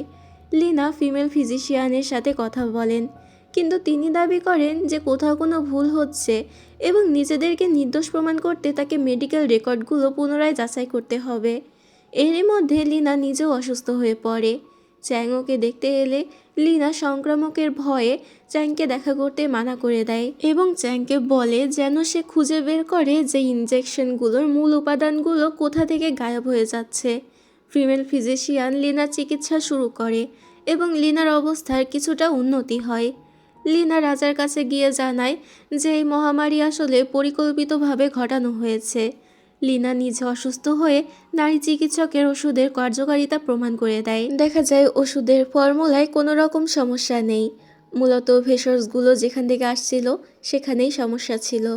লিনা সুস্থ হয়ে ওঠায় চ্যাং খুব খুশি হয় এবং ওরা একসাথে মিলে পুনরায় তদন্ত শুরু করে। ছোট রাজকুমারও চিকিৎসকের চিকিৎসায় সুস্থ হয়ে ওঠে, কিন্তু এরই মধ্যে ওরা প্রধান রাজবৈদ্যকে মৃত অবস্থায় পায়। ফিমেল ফিজিশিয়ান এতে অনেক বেশি কষ্ট পায় এবং জানায় যে তিনি স্ট্রোক করে মারা গেছেন। আসলে রাজবৈদ্য চোখের জন্য বিভিন্ন ধরনের হার্বালের বাষ্প নিতেন। সম্ভবত কয়েক মিনিটের জন্য জ্ঞান হারিয়ে পানির পাত্রে মুখ থুবড়ে পড়ে গিয়েছিলেন, যার কারণে শ্বাসরোধ হয়ে মারা গেছেন। তবে একজন ব্যক্তি এই ফিমেল ফিজিশিয়ানের উপরে সন্দেহ প্রকাশ করে এবং দাবি করে যে তিনিই হয়তো প্রধান রাজবৈদ্যকে হত্যা করেছে। তবে ফিমেল ফিজিশিয়ান জোর দিয়ে বলে, আমি রাজবৈদ্যকে মারিনি, কারণ আমার ওপরে রাজবৈদ্যের অনেক ঋণ রয়েছে। সে আমাকে অতীতে অনেক সাহায্য করেছে। এরই মধ্যে আবারও খবর আসে যে ফার্মেসির প্রধান ফার্মাসিস্টও মারা গেছেন।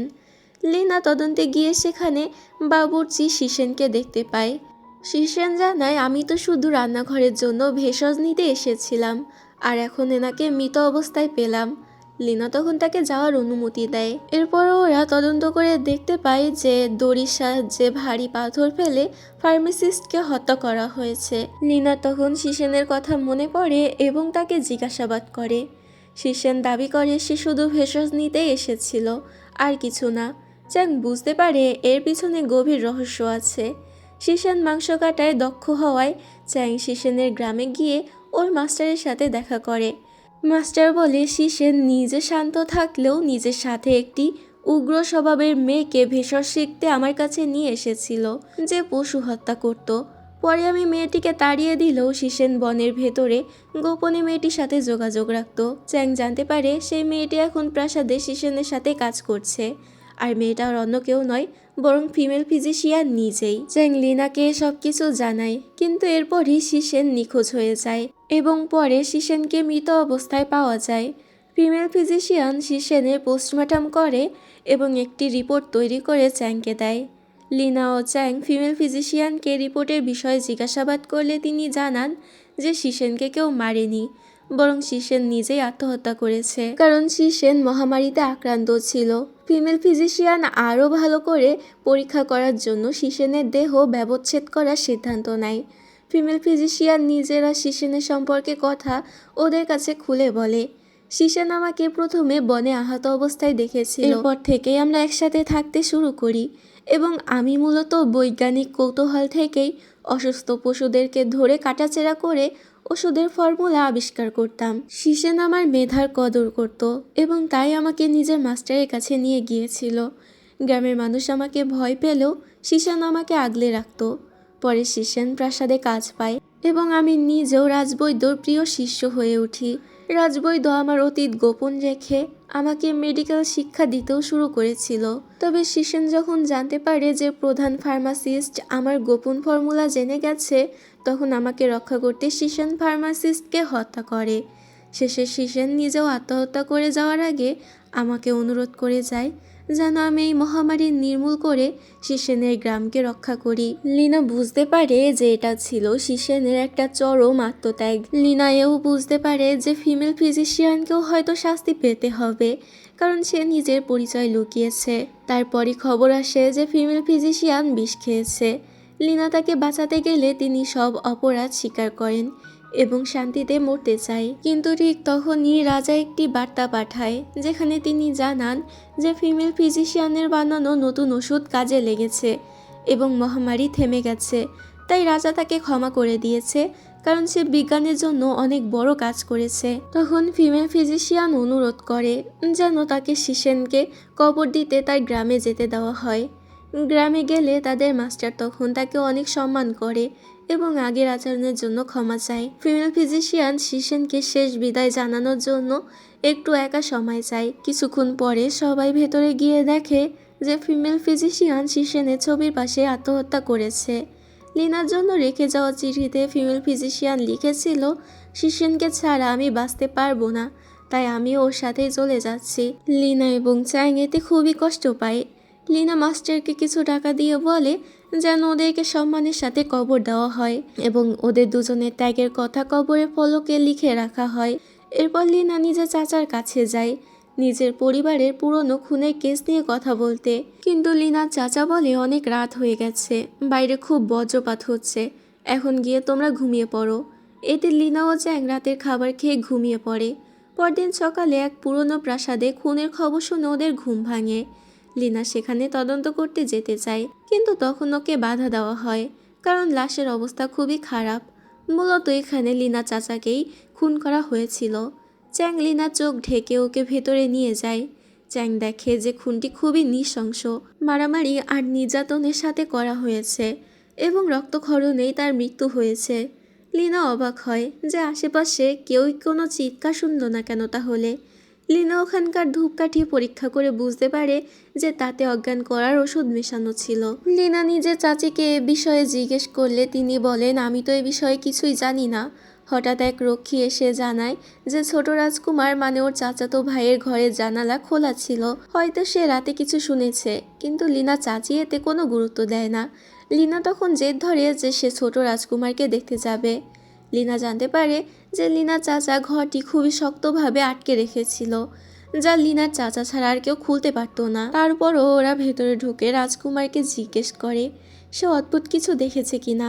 রাজকুমার জানায় যে রাতে প্রচণ্ড বজ্রপাত হচ্ছিল এবং সেই আলোতেই আমি একজনের ছায়া দেখেছি, যাকে দেখতে অনেকটা মূর্তির মতো। চ্যাং রাজকুমারের বর্ণনার মতো সেই লোকটির ছবি আঁকে। রাজকুমার সেটি দেখে এবং কিছু জায়গায় পরিবর্তন করে দেয়। লিনা তখন তার চাচিকে জিজ্ঞেস করে যে ছোট রাজকুমার কি আপনার নিজের সন্তান? চাচি স্বীকার করে যে ও আমার সন্তান নয়। লিনার চাচা কিয়া নামে এক জাদুকরের সাহায্যে এই বাচ্চাটিকে এনেছিল, কারণ তাদের কোনো সন্তান হচ্ছিল না। এরপর লিনা আর চ্যাং জাদুকর কিয়ার ঘরে গিয়ে একটি মূর্তি দেখতে পায়, যা রাজকুমারের বলা বর্ণনার সাথে হুবহু মিলে যায়। ওরা বুঝতে পারে এই মূর্তিটি খুনের কাজে ব্যবহার করা হয়েছে। এরপর ওরা জাদুকর কিয়ার একটি শো দেখতে যায়। শো চলাকালীন হঠাৎ স্টেজ থেকে রক্ত পড়তে শুরু করে। সবাই এতে ভয় পেয়ে যায়। লিনা ও চ্যাং স্টেজে গিয়ে দেখে যে একটি মাথাকাটা লাশ পড়ে আছে। জাদুকরের সহকারী লুলু জানায় যে এটি জাদুকর কিয়া নয়, বরং তার এক সাহায্যকারীর লাশ। ওরা লাশের পাশে একটা ঘুড়ির সুতা পায়, যা সাধারণত ধারালো হয় এবং সেটা দিয়ে খুনটা করা হয়েছিল। লুলু জানায় যে জাদুকর কিয়া নিখোঁজ এবং তাকে অপহরণ করা হয়েছে। এরপর খবর আসে যে হারেম, যেখানে গর্ভবতী মহিলারা থাকে, তাদের ওপরে আক্রমণ হয়েছিল। লিনা সেখানে গিয়ে এক গর্ভবতী মহিলার সাথে কথা বলে। মহিলাটি জানায় একজন লোক আমাকে তুলে নিয়ে যেতে চেয়েছিল, কিন্তু আমি নিজের চুলের পিন দিয়ে লোকটিকে আঘাত করে তাড়িয়ে দিয়েছি। লিনা রক্ষীদেরকে বলে সেই লোকটির রক্তের দাগ অনুসরণ করতে। লুলু লিনাকে জানায় যে এই জায়গাটি মূলত সেই সব গর্ভবতী মহিলাদের জন্য যাদের দেখাশোনা করার জন্য কেউ নেই, বিশেষ করে যারা অবিবাহিত অবস্থায় প্রেগনেন্ট হয়েছে। লিনা চাচা এবং জাদুকর কিয়া তাদেরকে সাহায্য করত। মূলত তারা দুজন মিলেই এই আস্তানাটা বানিয়েছে। লিনা বুঝতে পারে এই প্রাসাদে অনেক রহস্য লুকিয়ে আছে। এরপর দিন লিনা খবর পায় যে সেই গর্ভবতী মহিলাটির প্রসব বেদনা উঠেছে। লিনা গিয়ে দেখে সময়ের আগে বাচ্চা হয়ে গেছে এবং মহিলার প্রচুর রক্তক্ষরণ হচ্ছে। আসলে কাল তার উপরে হামলার কারণেই সে সময়ের আগে বাচ্চা জন্ম দিয়েছে এবং মারা যায়। লিনা তদন্ত করে জানতে পারে মহিলার খাবারে এমন ওষুধ মেশানো হয়েছিল যা রক্তক্ষরণ আরও বাড়িয়ে দেয়। লিনা চাচি তখন জানায় তোমার চাচার ব্যবসার লোকসান এবং নিজের কোনো বংশধর না থাকার কারণে তিনি বেশ অস্থির ছিলেন। পরে তিনি একসময় জাদুকর কিয়ার মাধ্যমে নিঃসন্তান ব্যক্তিদের কাছে বাচ্চা বিক্রি করার একটি বড় ব্যবসার আইডিয়া সম্পর্কে জানতে পারে। বড় ঘরের মহিলারা যাতে গর্ভধারণের সময় কষ্ট না পায়, সেজন্যই এই গরিব বা অসহায় মেয়েদেরকে ব্যবহার করা যেতে পারত। তাই লিনা চাচাই ব্যবসা শুরু করে, যার জন্য সে আলাদা একটি গোপন জায়গা তৈরি করেছিল যেখানে সব মেয়েদেরকে রাখত। লিনা দাইমার কাছ থেকে জানতে পারে বাচ্চা ডেলিভারির নির্দিষ্ট সময় থাকে। সেই সময় মেলানোর জন্য তারা মেয়েদের রক্ত পাতলা করার ওষুধ দিত, যাতে নির্দিষ্ট সময়ে বাচ্চা হয়। আসলে তাদের কাছে মায়ের জীবনের চেয়ে বাচ্চার দাম বেশি ছিল। এরপর চ্যাং একটি গোপন সুড়ঙ্গ খুঁজে পায়, যা উত্তর দিকে চলে গেছে। এদিকে জানা যায় চাচার এক বিশ্বস্ত চাকর তাকে প্রেয়ারের সময় খাবার পৌঁছে দিত। লিনা ও চ্যাং সেই চাকরকে ধরতে গেলে সে নিজেকে মারার জন্য জায়গাটি আগুনে পুড়িয়ে দিতে চায়, কিন্তু ছোট রাজকুমার তখনই তাকে দাদু বলে ডাকলে সে মন পরিবর্তন করে এবং আত্মসমর্পণ করে। চাকরটি স্বীকার করে আর বলে আমার একটি মেয়ে ছিল। মেয়েটি অনেক দিন ধরে অন্তঃসত্ত্বা হয়েছিল, কিন্তু তাকে টাকার লোভ দেখিয়ে প্রাসাদে আনা হয় এবং সময়ের আগে বাচ্চা প্রসব করানোর জন্য ওই ভয়ঙ্কর ওষুধ দেওয়া হয়। মেয়েটি কোনো মতে প্রাসাদ থেকে পালিয়ে যায়, কিন্তু পরে পাগল হয়ে শেকলবন্দি অবস্থায় মারা যায়। নিজের মেয়ের মৃত্যুর প্রতিশোধ নিতেই আমি এই প্রাসাদে কাজে ঢুকি আর জানতে পারি যে আপনার চাচার বাচ্চা চুরির ব্যবসা আছে। তাই আমি জাদুকর কিয়ার বিশ্বাস অর্জন করি এবং একে একে সবাইকে শেষ করার পরিকল্পনা করি। চাকরটি আরও জানায়, জাদুকর কিয়ার আসল চেহারা আমি ছাড়া আর কেউ দেখেনি আজ পর্যন্ত। আসলে জাদুকর কিয়া সবসময় মুখোশ পরে থাকে। এমনকি জাদুকর কিয়া এটাও দাবি করে যে আপনার পরিবারের মৃত্যু সম্পর্কে সব রহস্য সেই জানে। যাই হোক, এরপর ওরা একটি শিশুকে উদ্ধার করে এবং জানতে পারে যে এই পরিবারের একজন সদস্য শিশুটিকে দেখাশোনা করত। লিনা তার আত্মীয়দের সাথে কথা বলে জানতে পারে যে তার চাচা এবং অন্যরা আগেও এক রাত হঠাৎ করে আক্রমণের শিকার হয়েছিল। লিনা যখন তদন্ত করতে যায় তখন একটি সুড়ঙ্গের কাছে ওদের উপরে অতর্কিত হামলা হয়। এতে লিনা তীরের আঘাতে আহত হয় এবং পালানোর চেষ্টা করে। ঠিক সেই সময় চ্যাং এসে লিনাকে রক্ষা করে এবং নিরাপদ স্থানে নিয়ে যায়। লিনা মনে করেছিল বিষাক্ত তীরের কারণে ও আর বাঁচবে না, কিন্তু ওর মাস্টার সময় মতো এসে ওকে ওষুধ দিয়ে সুস্থ করে তোলে। এরপর মাস্টার জানায় যে লিনা বিপদে আছে বুঝতে পেরেই তিনি লিনাকে সাহায্য করতে চলে এসেছেন। তিনি চ্যাংকে আদেশ দেয় লিনাকে পাহারা দিতে এবং নিজে সেই জাদুকর কিয়ার সাথে মোকাবিলা করতে যায়। দুজনের মধ্যে প্রচণ্ড রকমের যুদ্ধ শুরু হয়ে যায়। লিনা নিজের মাস্টারকে বাঁচাতে যেতে চাইলেও চ্যাং ওকে আটকে রাখে যাতে লিনা বিপদে না পড়ে, ঠিক একইভাবে যেভাবে ছোটবেলায় ওকে বাঁচিয়েছিল। মূলত ছোটবেলা থেকে ওরা বেস্ট ফ্রেন্ড ছিল, কিন্তু যেহেতু লিনার ছোটবেলার কোনো স্মৃতি মনে নেই তাই ও চ্যাংয়ের কথা ভুলে গিয়েছে, আর চ্যাংও ইচ্ছা করে ওকে কিছু মনে করায়নি। যুদ্ধের এক পর্যায়ে মাস্টার গুরুতর আহত হয় আর সেখানেই মারা যায় এবং জাদুকর কিয়া পালিয়ে যায়। লিনা এটা দেখে ভেঙে পড়ে। পরবর্তী সময়ে লিনার ছোটবেলার কিছু স্মৃতি ফিরে আসে এবং লিনা বুঝতে পারে ছোটবেলায় এক বিপদের সময় চ্যাংই ওকে বাঁচিয়েছিল। চ্যাং লিনাকে জানায় যে আমি চেয়েছিলাম তুমি যেন পুরনো দুঃখজনক স্মৃতি ভুলে স্বাভাবিক জীবনে কাটাতে পারো, তাই আমি এতদিন সব গোপনে রেখেছিলাম।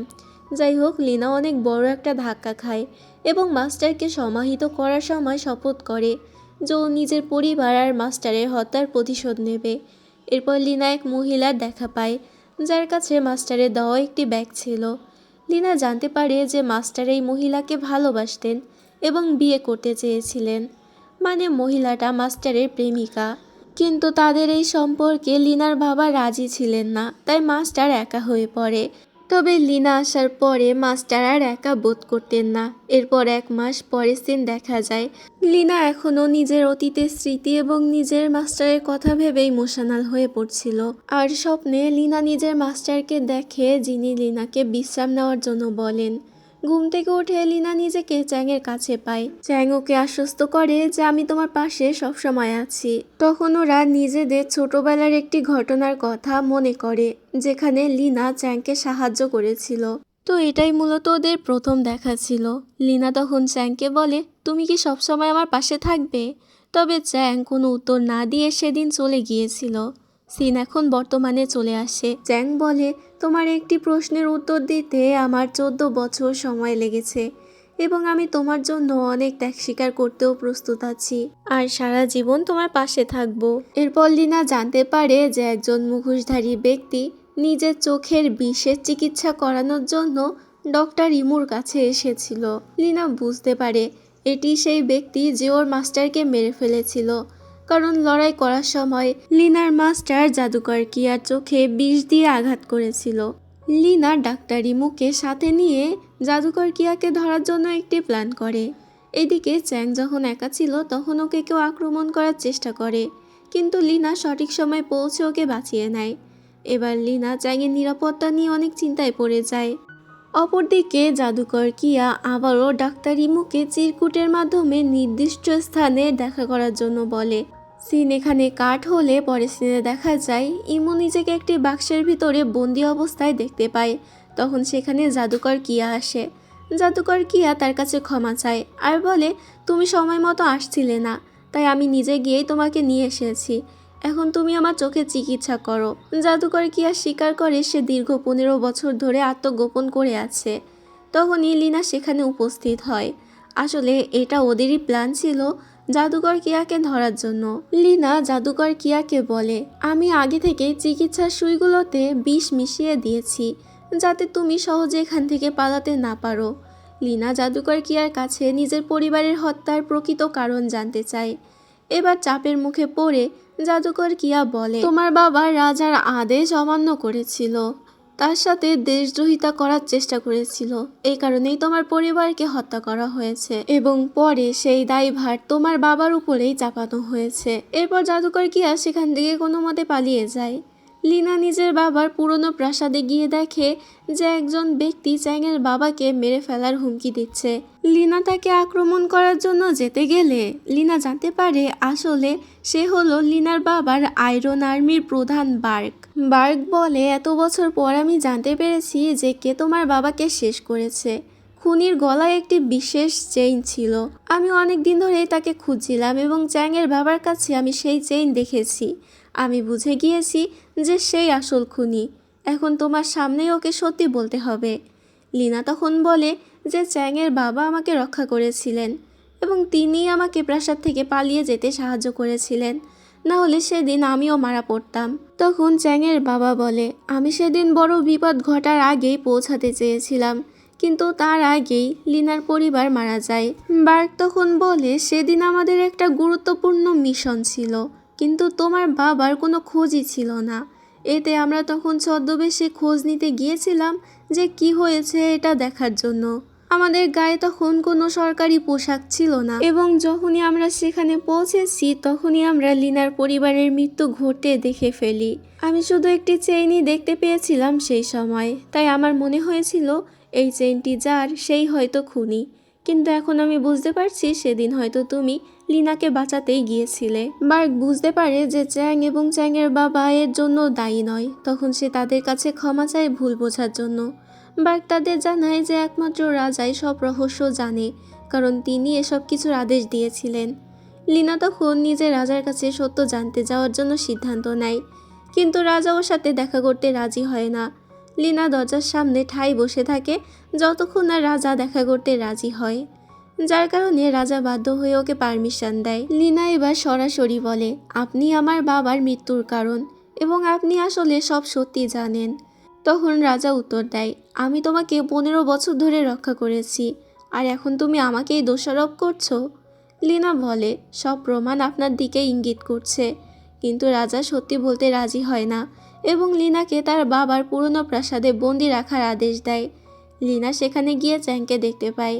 চ্যাং বলে, আমি এখানে ঘর পরিষ্কার করতে এসেছিলাম, কিন্তু রাজার সহকারী জানিয়ে দেয় যে শাস্তি শেষ না হওয়া পর্যন্ত লিনার কারোর সাথে দেখা করা বা বাইরে যাওয়া নিষেধ।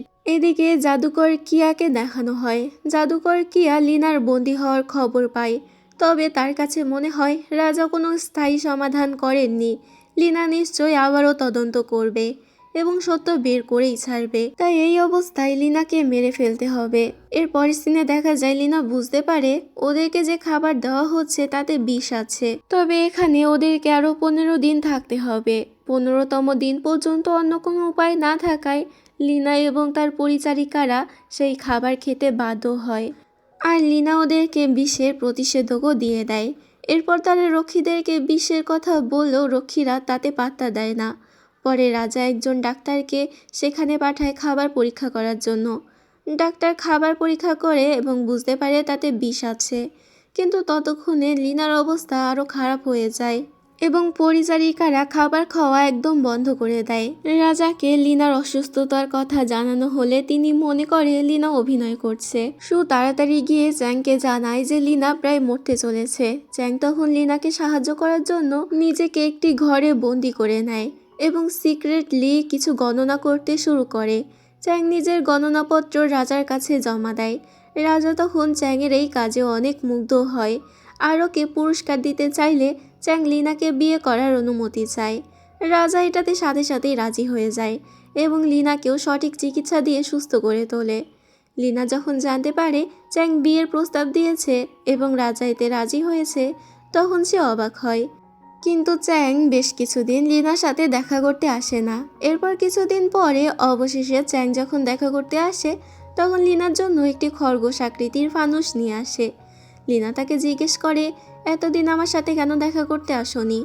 চ্যাং এতে বলে, আসলে আমি ভয় পাচ্ছিলাম, কারণ তোমাকে না জানিয়েই আমি বিয়ের প্রস্তাব দিয়েছি এবং তুমি হয়তো এতে রাজি নাও হতে পারো। চ্যাং বলে, তুমি যদি রাজি না থাকো তবে কোনো সমস্যা নেই, আমি এখনই রাজার কাছে গিয়ে সিদ্ধান্ত বদলে নেব। তবে চ্যাংকে অবাক করে দিয়ে লিনা বলে, আমি বিয়েতে রাজি আছি, আর আমি সত্যি সত্যি তোমাকে ভালোবাসি। এটা শুনে চ্যাং অনেক বেশি খুশি হয়ে যায় এবং লিনাকে কিস করে। এরপর বিয়ের প্রস্তুতি শুরু হয়ে যায়। লিনা আবারও রাজার সাথে দেখা করতে চাইলে তিনি মানা করেন। লিনা ঠিক করে ওর পরিবারের খুনের রহস্য সমাধান না হওয়া পর্যন্ত ও এই বিয়ে করবে না। চ্যাংও তখন ওকে সাহায্য করার কথা দেয়। লিনা বিয়ের অনুষ্ঠানের আয়োজন করে। পরিচারিকারা ড্রিঙ্কের কথা জিজ্ঞেস করলে লিনা সবাইকে নোবেল ড্রিঙ্ক দিতে বলে। সবাই অবাক হয়, কারণ এই নাম কেউ আগে শোনেনি। লিনা চ্যাং এবং সুকে একটি বিশেষ মিশনে পাঠিয়ে দেয়। তবে আমরা বুঝতে পারি যে লিনার মনে এখানে অন্য কিছুই চলছিল। এদিকে চ্যাংয়েরও মনে হয় লিনা ইচ্ছে করেই ওকে অনুষ্ঠান থেকে দূরে সরিয়ে দিয়েছে।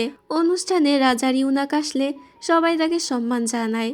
লিনা সময় মতো সামনে আসে, তবে হঠাৎ অনুষ্ঠানে উপস্থিত সবাই বিষক্রিয়ায় আক্রান্ত হয়।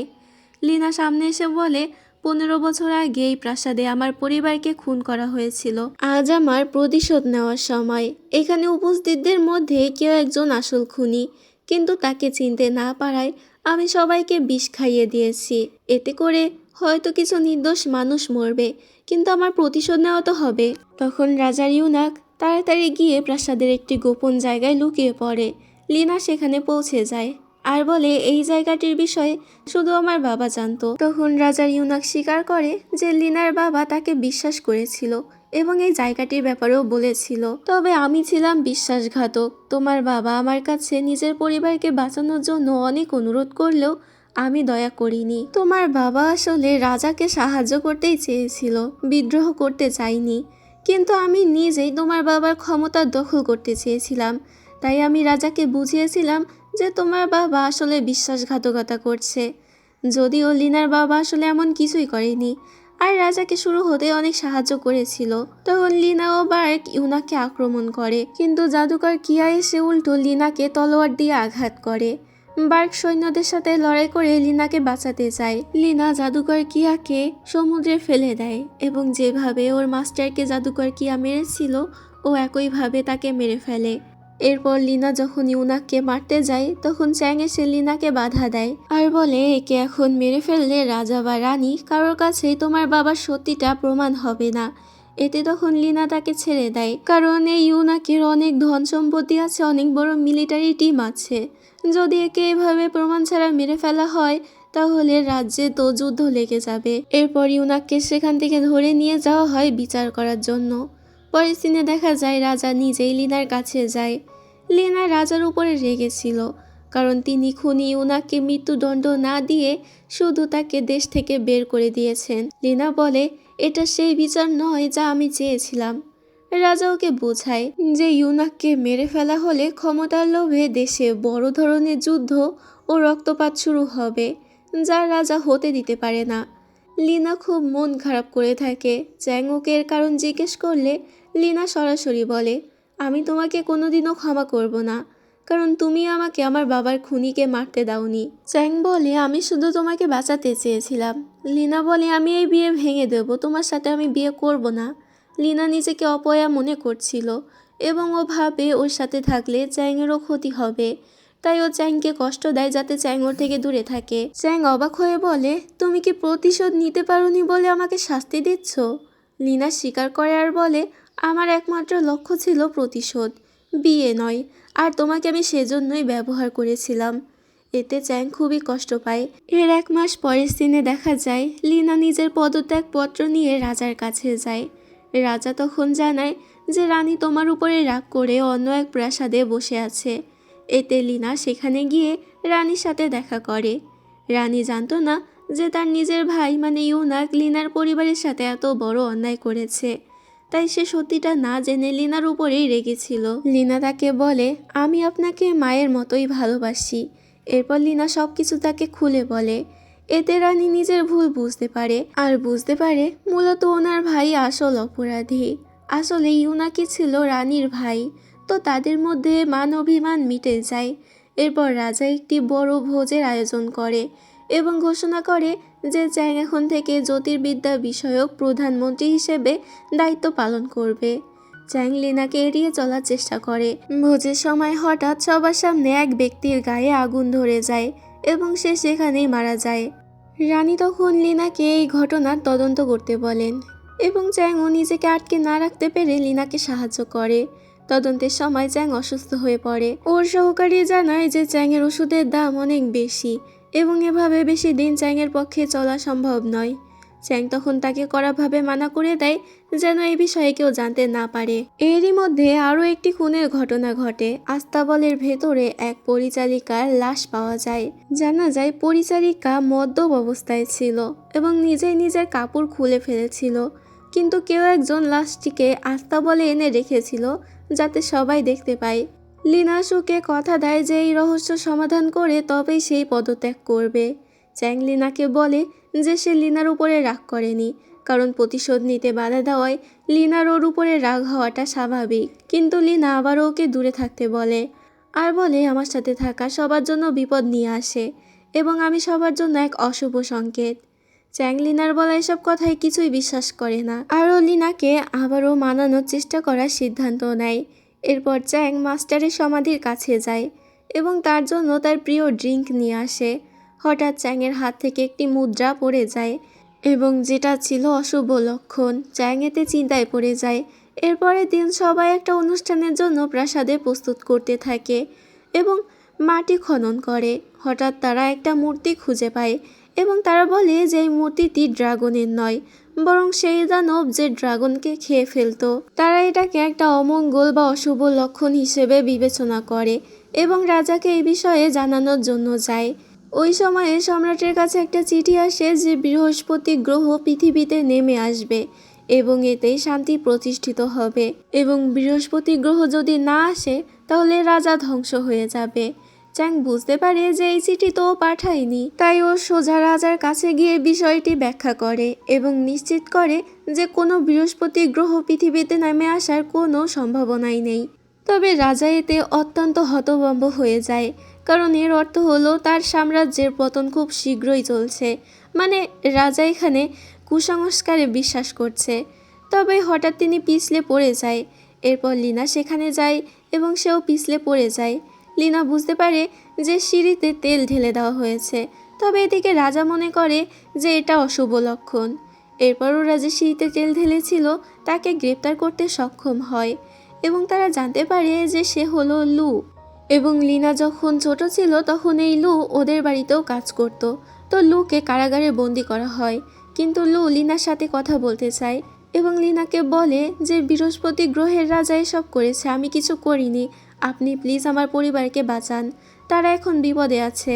এরপর সত্যি লিনা লুর পরিবারের বাড়িতে যায় এবং গিয়ে দেখে তারা সবাই খুন হয়েছে। লিনা বিষয়টি নিয়ে তদন্ত শুরু করে এবং জানতে পারে যে বিষাক্ত সুই ব্যবহার করে খুনটি করা হয়েছে। এরপর ওরা একটি শিশুকে লুকিয়ে থাকতে দেখতে পায় এবং জিজ্ঞাসাবাদের জন্য তাকে নিয়ে আসে। বাচ্চাটি জেগে ওঠে এবং খুব ভয় পেতে থাকে। তখন ওরা বলে আমি জানি তোমার পরিবারের সবাই মারা গেছে। স্বাভাবিকভাবে লিনা বাচ্চাটির প্রতি সহানুভূতি দেখায় এবং কি ঘটেছিল তা জিজ্ঞেস করে। বাচ্চাটি বলে যে বৃহস্পতি গ্রহের রাজাই তার পরিবারকে হত্যা করেছে।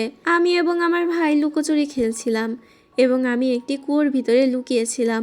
হঠাৎ আমি ঘুমিয়ে পড়ি এবং যখন বের হই দেখতে পাই তারা সবাই মারা গেছে। লিনার ছেলেটার জন্য খুব খারাপ লাগে। ওর সাথেও যা ঘটেছিল সব মনে পড়ে যায়। লিনা বলে এই ছেলেটি একটি ট্র্যাজিক জীবন কাটাবে, ঠিক যেমনটা আমি কাটিয়েছি, কারণ ওর চোখের সামনে ওর পরিবার মারা গেছে। এরপর লিনা লুকে জিজ্ঞাসাবাদ করতে যায় এবং তাকে যা ঘটেছে সেই সব কিছু সম্পর্কে জিজ্ঞেস করে। তবে লু বলে সমস্ত কিছু বলে দিলে বৃহস্পতি গ্রহের রাজা আমাকেও মেরে ফেলবে, যেমনটা আমার পুরো পরিবারকে মেরে ফেলেছে। লিনা তখন তার ছেলের ড্রামটি দেখায় এবং নিশ্চিত করে তোমার ছেলে এখনও বেঁচে আছে এবং তোমার ছেলেকে যাতে মেরে ফেলা না হয় সেজন্য তোমাকে সব সত্যিটা বলতে হবে। এতে উপায় না পেয়ে লু লিনাকে বলে 15 বছর আগে আমি যা করেছিলাম তার কারণে এসব ঘটছে। আসলে লু সেদিনকে সময়ের কাঁটা ঘুরিয়ে দিয়েছিল, যার কারণে বার্ক সেদিন সময় মতো পৌঁছাতে পারেনি এবং লিনার পরিবারকে বাঁচাতে পারেনি। লু অপরাধ বোধে নিজের মাথা সেখানের দেয়ালে ঠুকতে থাকে এবং জ্ঞান হারিয়ে ফেলে। এরপর লিনা সেই বাচ্চা ছেলের সাথে কথা বলতে যায় এবং ছেলেটি তখন বলে, আমি বৃহস্পতি গ্রহের রাজাকে হত্যা করব, যেমনটা উনি আমার পরিবারকে করেছে। তবে লিনা বাচ্চাটির সাথে তখন ঠিক চ্যাংয়ের বলা কথাগুলো বলতে থাকে যে প্রতিশোধ নেওয়া এবং হত্যা তোমার অধিকার ফিরিয়ে দেবে না, বরং উল্টো এগুলো তোমাকে দুঃস্বপ্ন দেখাবে, কারণ তুমি আরও বড় অপরাধ করে ফেলবে। চ্যাং লিনার কথাগুলো শোনে এবং অনুভব করে যে লিনা ওকে ক্ষমা করে দিয়েছে। লিনা বাচ্চাটিকে খুনির বর্ণনা দিতে বলে এবং বাচ্চাটি সত্যি সেই বর্ণনা অনুযায়ী ছবি এঁকে দেয়। লিনা ছবিটি নেয় এবং চলে যায়। এরপর লিনা বার্কের কাছে যায় এবং বলে, যা কিছু ঘটেছে তার জন্য তুমি দায়ী। তখন বার্ক তাকে উত্তর দেয় যে তুমি যা বলেছ তার কোনো প্রমাণ নেই। লিনা তাকে ছবিটি দেখায় এবং বলে যে এক সময় তুমি আমার সাথে খেলতে এবং তুমি সব সময় এই ছদ্মবেশ নিতে পছন্দ করতে। এতে তখন বার্ক স্বীকার করে আর বলে, আমি এই সব কিছু করেছি শুধুমাত্র তোমার পরিবারের হত্যার বিচার পাওয়ার জন্য, শুধুমাত্র তোমার পরিবারের হত্যার প্রতিশোধ নেওয়ার জন্য। লিনা তাকে জিজ্ঞেস করে যে ওই নির্দোষ পরিবারের কী দোষ ছিল। বার্ক বলে, লু মানে ওদের বাবাই ছিল ঘড়ি পরিবর্তনের কারণ এবং তাদেরকেও ঠিক সে একই শাস্তি পাওয়া উচিত ছিল যা তোমার সাথে ঘটেছে। বার্ক তখন লিনাকে তার সাথে হাত মিলাতে বলে এবং অবশ্যই রাজাকে অনুভব করাতে হবে যে এখানে একটু অশুভ লক্ষণ আছে এবং তিনি যেন এর কারণে রানীকে হত্যার আদেশ দেয় এবং এই উপায়ে রাজার ইউনাক গর্ত থেকে বের হয়ে আসবে এবং রাজার জায়গা দখল করবে আর নিজের বোনকে রক্ষা করার চেষ্টা করবে। কিন্তু লিনা তাকে এসবে বাধা দেয় এবং তাকে নিশ্চিত করে যে রানী এসব বিষয়ে কিছুই জানতেন না, আর এত বছর ধরে রানী তো লিনার যত্ন নিয়েছে। যখন সে জানতে পেরেছিল তার ভাই যা করেছে তার জন্য সে খুবই দুঃখ প্রকাশ করেছিল। বার্ক বলে, কিন্তু এটাই একমাত্র উপায় যা দিয়ে তোমার পরিবারের প্রতিশোধ নিতে হবে, নাকি তুমি চ্যাংয়ের কথা শুনছো এবং তোমার বাবার হত্যাকারীকে ছেড়ে দিতে চাচ্ছ। লিনা এতে চুপ হয়ে যায়। তো এদিকে পরিকল্পনা অনুযায়ী রাজার কাছে একের পর এক অশুভ খবর আসতেই থাকে। রাজা এতে বেশ চিন্তায় পড়ে যায়, কারণ রানী এতে বিপদে পড়বে। আসলে সেই সময় প্রাচীন চীনের নিয়ম অনুযায়ী অশুভ কিছু দূর করতে হলে রাজ্যের রানীকে জীবন্ত পুড়িয়ে মারা হতো। এদিকে গুজব ছড়িয়ে পড়ে যে এই উৎসবের অশুভ লক্ষণ বলতে আসলে রানীকেই বোঝানো হয়েছে। এরপর লিনা রানীর সাথে কথা বলতে যায় আর তাকে পরামর্শ দেয় যেন সে এবার অনুষ্ঠানে না নাচে। তবে রানী তাকে বলে কিছুই হবে না। এরপর চ্যাংয়ের কাছে খবর পৌঁছায় যে তারা সেই একই মুখোশধারী ব্যক্তিকে দেখেছে যে পোস্টার বিলি করছে এবং বলছে আসলে রানী হলো সেই অশুভ শক্তি। তখন সে দুইজনের ছবি দেখে এবং বুঝতে পারে ওরা একই ব্যক্তি এবং চ্যাং একটি নির্দিষ্ট বিষয়ে সন্দেহ করে। এরপর লিনাকে দেখি যে বার্কের সাথে দাঁড়িয়ে আছে। বার্ক বলে, সেই দিন চলে এসেছে যেদিন তোমার বাবার মৃত্যুর প্রতিশোধ নেওয়া হবে। আমিও চাই না রানীর কোনো ক্ষতি হোক, কিন্তু এছাড়া আর কোনো উপায় নেই ইউনাককে বের করে আনার জন্য। তখন চ্যাং সেখানে আসে এবং লিনাকে বলে, আমি সব কিছু বুঝে গেছি আর জেনে গেছি যে তুমি বার্ককে সাহায্য করছো এসব করতে। প্রতিশোধ নেওয়ার জন্য তুমি অন্ধ হয়ে গেছো। তবে লিনার মনে এখানে অন্য প্ল্যানই চলছিল। লিনা বলে, দ্বিতীয়বার আমি তোমাকে আমার কাজে বাধা দেওয়ার সুযোগ দেব না। এটা বলেই লিনা চ্যাংকে আঘাত করে আর বার্ককে আদেশ দেয় চ্যাংকে বেঁধে ফেলতে। এরপর লিনা প্রাসাদের দিকে যায়, তার সাথে কিছু বাক্স থাকে এবং লিনা বলে যে এগুলো রানীর জন্য উপহার, যার কারণে কেউ সেগুলো আর তল্লাশি করতে পারে না। উৎসবের সময় আসে এবং রানী নিজেই নাচ শুরু করে। হঠাৎ রকেট ছোড়া হয় এবং আমরা দেখি সেই সময় রাজার ইউনাক বাইরে উপস্থিত থাকে এবং বলে, আমি আমার বোনের কোনো ক্ষতি হতে দেব না। সময় চলে এসেছে সেই অভ্যুত্থান ঘটানোর, যা লিনার বাবার কারণে 15 বছর পিছিয়ে গিয়েছিল। এটা বলে সে প্রাসাদে আক্রমণ শুরু করে এবং অনেক মানুষকে মেরে ফেলে। তখনই হঠাৎ ফিনিক্স পাখির আকৃতির আতশবাজি ফোটানো হয় এবং সবাই বুঝতে পারে যে অভিশাপ শেষ হয়েছে, এখন আর কোনো অশুভ লক্ষণ নেই। উপস্থিত সবাই এতে খুশি হয়। ইউনাক বুঝতে পারে যে এটি তার বিরুদ্ধে খেলা একটি চাল ছিল, যাতে সে বাইরে বেরিয়ে আসে এবং রাজার সামনে ধরা পড়ে যায় যে সে অনেক আগে থেকে একজন বিশ্বাসঘাতক ছিল এবং সেটাও বুঝতে পারে যে সব কিছু লিনার প্ল্যান। ইউনাক তখন আবারও রাজার সেনাবাহিনীর উপরে আঘাত করতে শুরু করে, কিন্তু এতে করে সেই খুব মারাত্মকভাবে আহত হয়ে যায়। এরপর ইউনাক রাজার সাথে দেখা করতে চায়। সে তার কাছে যায় এবং বলে, আমাকে ফাঁসানো হয়েছে, আমি সম্পূর্ণ নির্দোষ। রাজা তখন তাকে মিথ্যাবাদী বলেন এবং বলে, তোমার পরিকল্পনা ফাঁস হয়ে গেছে এবং তুমি আমার অনেক লোককেই হত্যা করেছো। এছাড়া তুমি সেই সেনাবাহিনীকেও নিয়ে এসেছো যা তুমি অনেক দিন ধরে লুকিয়ে রেখেছিলে আমার বিরুদ্ধে যুদ্ধ করার জন্য। লিনা যখন আমাকে বলেছিল যে তুমি বিশ্বাসঘাতক, তখনই আমার তার কথায় বিশ্বাস করা উচিত ছিল। ইউনাক তখন রাজা এবং নিজের বোনের কাছে ক্ষমা চাওয়ার চেষ্টা করে, কিন্তু রানী তখন রাজার সামনে এসে দাঁড়ায় এবং বলে, আমার ভাই সত্যি অপরাধী এবং শাস্তির যোগ্য। রাজা বলে, তোমার ভাইয়ের শাস্তি হবে মৃত্যুদণ্ড, কারণ সে 2বার রাষ্ট্রের সাথে বিশ্বাসঘাতকতা করেছে এবং লিনার বাবাকে হত্যা করেছে। এতে করে লিনা খুবই খুশি হয়, কারণ অবশেষে ওর বাবার প্রতি হওয়া অন্যায়ের বিচার হয়েছে। এরপর বার্ক আসে এবং লিনাকে ধন্যবাদ জানায়, কারণ লিনার এই প্ল্যানে বার্কও তার সাথে সামিল ছিল। এরপর চ্যাং আসে এবং লিনাকে বলে, এখন সময় হয়েছে আমাদের নতুন জীবন শুরু করার। আমি আর তুমি একসাথে শান্তিতে একটা নতুন জীবন কাটাবো। এটা শুনে লিনা বিয়ের জন্য রাজি হয়ে যায়, কিন্তু ওকে এখনও শেষ একটি কাজ করতে হবে। লিনা ইউনাকের কাছে যায় এবং তাকে বলে, রাজা আদেশ দিয়েছেন যে আমি নিজের হাতে আমার প্রতিশোধ নিতে পারবো। ইউনাক বলে, অসম্ভব, তুমি মিথ্যা বলছো। লিনা তাকে তার পরিবারের সাথে করা সব অন্যায়ের কথা মনে করিয়ে দিতে থাকে এবং শেষ পর্যন্ত তাকে সেখানেই মেরে ফেলে। 15 বছর পর নিজের পরিবারের হত্যার প্রতিশোধ নিতে পেরে লিনা অনেক খুশি হয়।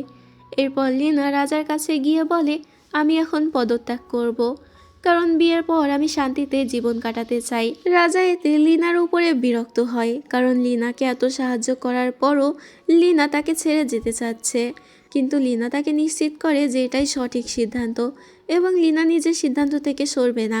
এরপর লিনা রানীর কাছে বিদায় নিতে যায়। রানী ওকে বলে, এত বছর আমি তোমাকে নিজের মেয়ের মতোই দেখেছি।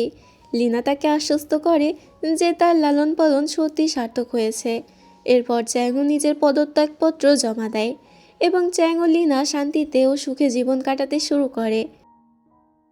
ড্রামার শেষ দৃশ্যে আমরা দেখি আজকে ল্যান্টার্ন ফেস্টিভ্যাল ছিল।